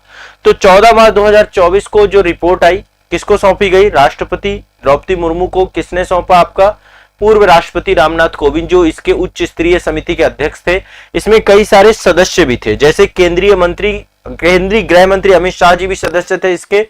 राज्यसभा के विपक्ष के पूर्व नेता गुलाम नबी आजाद, ये भी इसके जो है अध्यक्ष सदस्य थे। 15वें वित्त आयोग के पूर्व अध्यक्ष एनके सिंह साहब भी थे इसमें, एनके सिंह साहब भी जुड़े हुए हैं। लोकसभा के पूर्व महासचिव डॉक्टर सुभाष कश्यप जी भी थे, आप यहाँ पे देख सकते हैं इमेज में, सुभाष कश्यप जी ही बैठे हैं शायद, है ना, ये जो आप बैठ पा रहे हैं। सुभाष कश्यप जी की बुक पढ़ते हैं ना हमारी संसद, वो भी इसके जो है आपके पूर्व महासचिव रह चुके हैं और उन बहुत बड़े राइटर हैं, आप सभी जानते हैं। और वरिष्ठ अधिवक्ता हरीश साल्वे भी इसमें जुड़े हुए थे। ठीक है, हरीश साल्वे जी के बारे में आप जानते हैं। तो वरिष्ठ अधिवक्ता हरीश साल्वे, जो अभी चुनावी बॉन्ड योजना थी और एसबीआई के वकील भी बने हुए थे, और बहुत बड़े नामी गिरामी देश के वकील हैं आपके। ठीक है, एडवोकेट हैं सुप्रीम कोर्ट के। और इसमें पूर्व सतर्कता आयुक्त संजय कोठारी भी थे। तो टोटल 6 सदस्य थे और एक अध्यक्ष थे। एक अध्यक्ष कौन थे? श्री रामनाथ कोविंद जी। एक राष्ट्र एक चुनाव के मामले में इन्होंने अपनी सिफारिशें प्रस्तुत की हैं। मैं कुछ सिफारिशें यहाँ पे आपको रफली बता रहा हूँ, सदस्य और अध्यक्षों के नाम लिख लीजिएगा। अध्यक्ष रामनाथ कोविंद जी थे, सदस्य फिर बता रहा हूं, केंद्रीय गृह मंत्री अमित शाह जी, राज्यसभा के विपक्ष के पूर्व नेता गुलाम नबी आजाद जी, इसके अलावा 15वें वित्त आयोग के पूर्व अध्यक्ष एनके सिंह जी, लोकसभा के पूर्व महासचिव सुभाष कश्यप जी, और वरिष्ठ अधिवक्ता हरीश साल्वे, और पूर्व मुख्य सतर्कता आयुक्त और संजय कोठारी। इतने लोग थे इसमें। और इस समिति में कानून और न्याय राज्य मंत्री स्वतंत्र प्रभार अर्जुन राम मेघवाल भी जो है विशेष आमंत्रित सदस्य थे। ठीक है, तो विशेष आमंत्रित सदस्य कौन थे आपके? अर्जुन राम मेघवाल, ये कानून मंत्री थे देश के, ये भी आपके इस समिति के विशेष आमंत्रित सदस्य थे। और इस समिति के जो सचिव थे डॉक्टर निकेत चंद्रा जी थे। ठीक है, सचिव कौन थे? सेक्रेटरी कौन थे? डॉक्टर निकेश चंद्रा। तो ये एक बहुत बड़ी कमेटी आपकी बनाई गई थी एक राष्ट्र एक चुनाव के मुद्दे पर। अब इस कमेटी ने अपनी रिपोर्ट सौंपी है। इस रिपोर्ट में 2-3 बातें हैं जो आपको लिख लेनी चाहिए। ठीक है, पहली जो इंपॉर्टेंट बात है कि ये समिति ने एक साथ चुनाव कराने के 2 चरणीय दृष्टिकोण की बात की, कि एक साथ चुनाव कराना है लेकिन 2 चरण में कराना है चुनाव। 2 चरण में चुनाव कराइए एक साथ। पहले चरण में लोकसभा प्लस विधानसभाओं के एक साथ चुनाव करा दीजिए। अभी क्या होता है, अलग अलग चुनाव होते हैं, तो पहले चरण में लोकसभा और राज्य विधानसभाओं के एक साथ चुनाव होने चाहिए, और दूसरे चरण में जो हमारे पंचायती निकाय हैं, नगर पालिका के चुनाव हैं, पंचायतों के चुनाव हैं, उन सभी चुनावों को एक साथ जो है करा देना चाहिए राज्य विधानसभाओं के चुनाव के 100 दिन के भीतर। ठीक है, तो 2 स्तरीय चुनाव बताए इन्होंने, पहले वाले में लोकसभा और विधानसभा, और जब विधानसभा चुन के आ जाए उसके 100 दिन के अंदर पंचायती स्तर के चुनाव करा दिए जाए, पंचायती चुनाव भी करा दिए जाए। तो ये रिकमेंडेशन दी है आपके एक राष्ट्र एक चुनाव के मामले में, इस रिपोर्ट में दिया गया है। ठीक है, मोस्ट इंपॉर्टेंट टॉपिक है आप सभी का करंट अफेयर्स का, ध्यान रखिएगा, मोस्ट इंपॉर्टेंट है। और तीनों ही चुनावों के लिए एक ही मतदाता सूची का जो है प्रयोग होना चाहिए। तो मतदाता सूची भी तीनों स्तरों के चुनाव के लिए ऐसा नहीं होना चाहिए अलग अलग बने, एक ही मतदाता सूची बने, और साथ ही उसमें चुनावी फोटो पहचान पत्र यानी कि जो आपका आईडी कार्ड आता है वो भी आपका जारी किया जाए। तो 2 चरणों में आपका चुनाव करने की बात इस समिति ने कहा है। पहले चरण में लोकसभा और विधानसभा का एक साथ चुनाव हो जाए, और दूसरे चरण में थोड़ा सा चैलेंजिंग काम है, कैसे इसका फॉर्मूला सेट करेंगे, ये सारी चीजें करेंगे, इसमें रिपोर्ट में आपको बताया गया है। बाकी ओवरऑल ये आपकी मुख्य 2 बातें आपको ध्यान में रखना है। क्लियर है, स्पष्ट है? लिख लीजिए, पहले चरण में लोकसभा और राज्य विधानसभा के चुनाव के लिए जो है अनुशंसा की गई है, और दूसरे चरण में स्थानीय निकाय, नगर पालिका, पंचायतों के चुनाव को लोकसभा और राज्य विधानसभाओं के चुनाव होने के 100 दिन के भीतर, कि मतलब विदिन 100 दिन के अंदर अंदर ये भी चुनाव करके खत्म कर दीजिए। ठीक है, तो ये 2 चरणों में, क्योंकि देखो पंचायती निकाय के चुनाव एक अपने आप में बहुत महत्वपूर्ण भी रखते हैं, स्थान भी है उनका इंपॉर्टेंस, और वो एक जो है ग्राउंड लेवल पे चुनाव होते हैं, तो उसके लिए अलग इंफ्रास्ट्रक्चर और चीजें चाहिए, इसलिए उनको अलग रखने का भी यहाँ पे प्रपोजल आया है। अब देखिए इसको लेकर के क्या राष्ट्रपति जी इस पूरी रिपोर्ट को संभवतः सदन में भी रखवाएं। ठीक है, वो भी सारी चीजें होंगी। अब अगला चलते हैं, नेक्स्ट अगला करंट अफेयर से 5वां राष्ट्रीय युवा संसद महोत्सव 2024 इसका आयोजन हुआ है। ठीक है, 5वां राष्ट्रीय युवा संसद महोत्सव 2024 का आयोजन किया गया है नई दिल्ली में, संसद भवन के केंद्रीय कक्ष में इसका आयोजन किया गया है। ठीक है, नई दिल्ली में जो नई संसद भवन है उसके केंद्रीय कक्ष में 5वां राष्ट्रीय युवा संसद महोत्सव 2024 का आयोजन कब से किया था? 5 से 6 मार्च 2024 को किया गया था। ठीक है, तो इस वर्ष राष्ट्रीय युवा संसद युवा अभिव्यक्ति राष्ट्र के परिवर्तन के जुड़ाव और सशक्तिकरण के विषय पर आधारित था। इसका विषय क्या था, थीम क्या था? युवा अभिव्यक्ति, युवा अभिव्यक्ति राष्ट्र के परिवर्तन के लिए जुड़ाव और सशक्तिकरण। इसका विषय क्या था? विषय से क्वेश्चन पूछ लेता है, युवा अभिव्यक्ति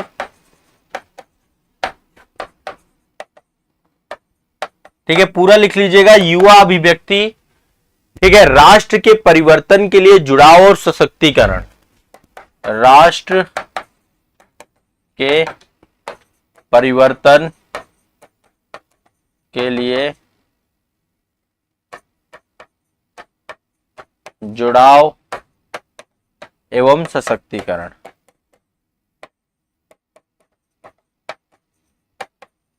ठीक है, तो ये आपका विषय था। ठीक है, ये आपको दिमाग में बैठा लेना है, बहुत इंपॉर्टेंट है। अब इसमें जो है इस समारोह में लोकसभा अध्यक्ष थे ओम बिरला जी, और जो खेल मंत्री हमारे श्री अनुराग ठाकुर जी थे। ठीक है, ये इन्होंने भाग लिया था इस महोत्सव में, और इस महोत्सव में देश के जितने भी मतलब युवा संसद के अंतर्गत देश के जितने भी जिले थे उन सभी में इसका आयोजन किया गया था, इस पर्टिकुलर कार्यक्रम का। तो इस आयोजन के अंतर्गत जो है मतलब एक बड़े स्तर पे जो है लोगों ने प्रतिभाग किया, लोगों को पुरस्कार दिया गया, अवार्ड दिया गया। ठीक है, तो युवा संसद को लेकर के पूरा का पूरा प्रोग्राम था। पहला राष्ट्रीय युवा संसद महोत्सव 2019 में मनाया गया था, यह आपका 5वां संस्करण था, तो ये आपको ध्यान रखना है। इसके बाद नेक्स्ट चलते हैं, अगली खबर जो है आपकी गुजरात से जुड़ी हुई है। भारत टेक्स 2024 इसका आयोजन किया गया है। टेक्सटाइल को लेकर के काफी बड़ा जो है आपका आयोजन होता है। देश में आयोजित होने वाले वैश्विक स्तर का सबसे बड़ा कार्यक्रम है आपका 26 से 29 फरवरी 2024 के बीच में भारत मंडपम प्रगति मैदान पे आपका इसका आयोजन किया गया और वस्त्र मंत्रालय भारत सरकार के सहयोग से ये आपका कार्य किया गया। भारत टेक्स्ट, ठीक है, प्रधानमंत्री नरेंद्र मोदी जी इस आयोजन पे रहे और ओवरऑल उद्देश्य सिर्फ यही है कि जो टेक्सटाइल क्षेत्र है, टेक्सटाइल इंडस्ट्री है, जो वस्त्र उद्योग है, उसका निर्यात करना है, हमें उसका एक्सपोर्ट बढ़ाना है, ठीक है। तो इस आयोजन के अंतर्गत हमारे देश का जो टेक्सटाइल इंडस्ट्री है, लार्जेस्ट ग्लोबल टेक्सटाइल फेयर के तौर पे आपका इसका आयोजन किया गया था और भारत से वस्त्रों का निर्यात करना है, वैश्विक स्तर पे बड़े लेवल पे करना है, उसको लेकर के यहाँ पे पूरे कार्यक्रम की बात यहाँ पे की गई थी, ठीक है। तो भारत टेक्स्ट आपका एक इंपॉर्टेंट सेगमेंट है। अब अगली खबर आपकी है 22 फरवरी 2024 को प्रधानमंत्री जी कहां पहुंचे? प्रधानमंत्री जी गुजरात में कई सारी नई विकास योजनाओं को, अभी इस साल चुनाव भी था आपको पता है, तो कई सारी डेवलपमेंट स्कीम भी आपकी दी गई हैं। तो प्रधानमंत्री नरेंद्र मोदी जी नवसारी गुजरात में कई सारी विकास योजनाओं का शिलान्यास कर रहे थे। कहां पे? नवसारी गुजरात में, एक नवसारी गुजरात जगह है। तो कई सारी विकास योजनाएं यहां से राष्ट्र को समर्पित की गई, ठीक है। लगभग जो है 47,000 करोड़ रुपए की आपकी लागत की ये परियोजनाएं थी, करोड़ लागत की परियोजनाएं थी, जिसमें से देखिए सबसे पहली चीज थी कि जो आपका काकरापार परमाणु ऊर्जा स्टेशन था उसका जो है क्या किया गया, उसका भी उद्घाटन किया गया। उसकी यूनिट नंबर 3, यूनिट नंबर 4, दो नए भारी रिएक्टर्स को लेकर के यहाँ पे परियोजना की बात की गई। तो काकरापार परमाणु को लेकर मैं पहले भी पढ़ा चुका हूं आपको, गुजरात में अवस्थित है और अभी 23वां जो है हमारा जो परमाणु ऊर्जा संयंत्र के तौर पे यहाँ पे स्टार्ट हुआ है। तो इसकी यूनिट नंबर 3 और यूनिट नंबर 4 दो नए दबाव युक्त भारी पानी के रिएक्टर्स का शुभारंभ किया गया। पहली चीज ये ध्यान रखिएगा, नवसारी से, और यहां से ही प्रधानमंत्री जी ने मेगा इंटीग्रेटेड टेक्सटाइल एंड अपरेलर यानी पीएम मित्रा के पार्क के निर्माण की बात भी की। यहां पे एक टेक्सटाइल पार्क बनाने की नवसारी में बात की। पहला तो आपका काकरापार में परमाणु ऊर्जा संयंत्र जो है आपके प्रारंभ किए गए, काकरापार के लिए यूनिट नंबर 3, यूनिट नंबर 4, ठीक है, राष्ट्र को समर्पित किए गए आपके। और power corporation of India limited के पास जो है इसको जो है आपका बनाना है इनको। अभी ये बनाए जाने हैं, अभी बने नहीं है, बना के इनको तैयार करना है इनको, ठीक है। अभी ये नई परियोजना है आपकी। तो 700 मेगावाट के दोनों आपके रहेंगे, जो है यूनिट 3, यूनिट 4, ये दोनों 700 मेगावाट यानी कि 1400 मेगावाट परमाणु विद्युत हमें जो है क्या करनी है, स्वदेशी तरीके से इसको एस्टेब्लिशमेंट करना और स्वदेशी तकनीकी से बनाना भी है इनको। तो इसके लिए जो power corporation of India limited है वो इसको बनाएगी आपका। दूसरा मैंने आपको बताया पीएम मित्रा, ये एक आपका टेक्सटाइल पार्क आपका बनाया जाएगा, पीएम मित्रा टेक्सटाइल पार्क बनाया जाएगा। दूसरा, भारत से दहेज जो है एक्सेस नियंत्रित एक्सप्रेसवे का निर्माण किया जाएगा। तो एक्सप्रेसवे बनाने को लेकर के भी ये परियोजना आपकी रही। तो परमाणु विद्युत संयंत्र, एक्सप्रेसवे और साथ ही पीएम जो आपका mega integrated textile and April जिसको हम पीएम मित्रा कहते हैं, उसका पार्क भी यहाँ पे टेक्सटाइल पार्क भी बनाया जाएगा। तो कुछ ये बड़ी योजनाएं जो है देश के नाम पे समर्पित करने का काम प्रधानमंत्री जी के द्वारा किया गया, ठीक है। ये आपको दिमाग में बैठा लीजिए। तो एक तो आपका नवसारी गुजरात से 47,000 करोड़ की 3 बड़ी परियोजनाएं, काकरापार, ठीक है, परमाणु विद्युत संयंत्र की unit number 3, unit number 4, expressway Bharat से लेकर दहेज तक, ठीक है। और इसके बाद दूसरा जो है आपका यहाँ पे पीएम मित्रा टेक्सटाइल पार्क बनाया जाएगा, ठीक है।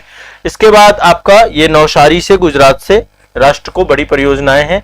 इसके बाद भारत टेक्स्ट के बारे में मैंने बताया, भारत मंडपम गुजरात में, वो भारत मंडपम नई दिल्ली में इसका आयोजन किया गया। भारत के टेक्सटाइल क्षेत्र में निर्यात संवर्धन के लिए पूरा का पूरा आपका कार्यक्रम था। 5वां राष्ट्रीय युवा संसद महोत्सव आपका संसद भवन के केंद्रीय कक्ष में मनाया गया। ये आपका एक देश एक चुनाव को लेकर के एक जो कमेटी बनाई गई थी श्री रामनाथ कोविंद जी की अध्यक्षता में, उसने जो है रिपोर्ट सौंपी हमारी महामहिम राष्ट्रपति जी को। और एक जो इंपॉर्टेंट आपकी खबर है वो है कि पिनाकी चंद्र घोष की जगह अजय मणिकराव राव खानविलकर जी हमारे कौन बन चुके हैं, देश के नए लोकपाल बन चुके हैं, ठीक है। तो ये आपका जो है करंट अफेयर्स में मोस्ट इंपोर्टेंट करंट अफेयर्स है। देश के नए लोकपाल आ चुके हैं अजय मणिकराव खानविलकर जी, ठीक है, ध्यान रखिएगा। पिनाकी चंद्र घोष जो है हमारे देश के इससे पहले जो है लोकपाल थे। तो ये क्वेश्चन आपका सबसे ज्यादा इंपॉर्टेंट है, ठीक है। चलिए, करंट अफेयर्स के अंतर्गत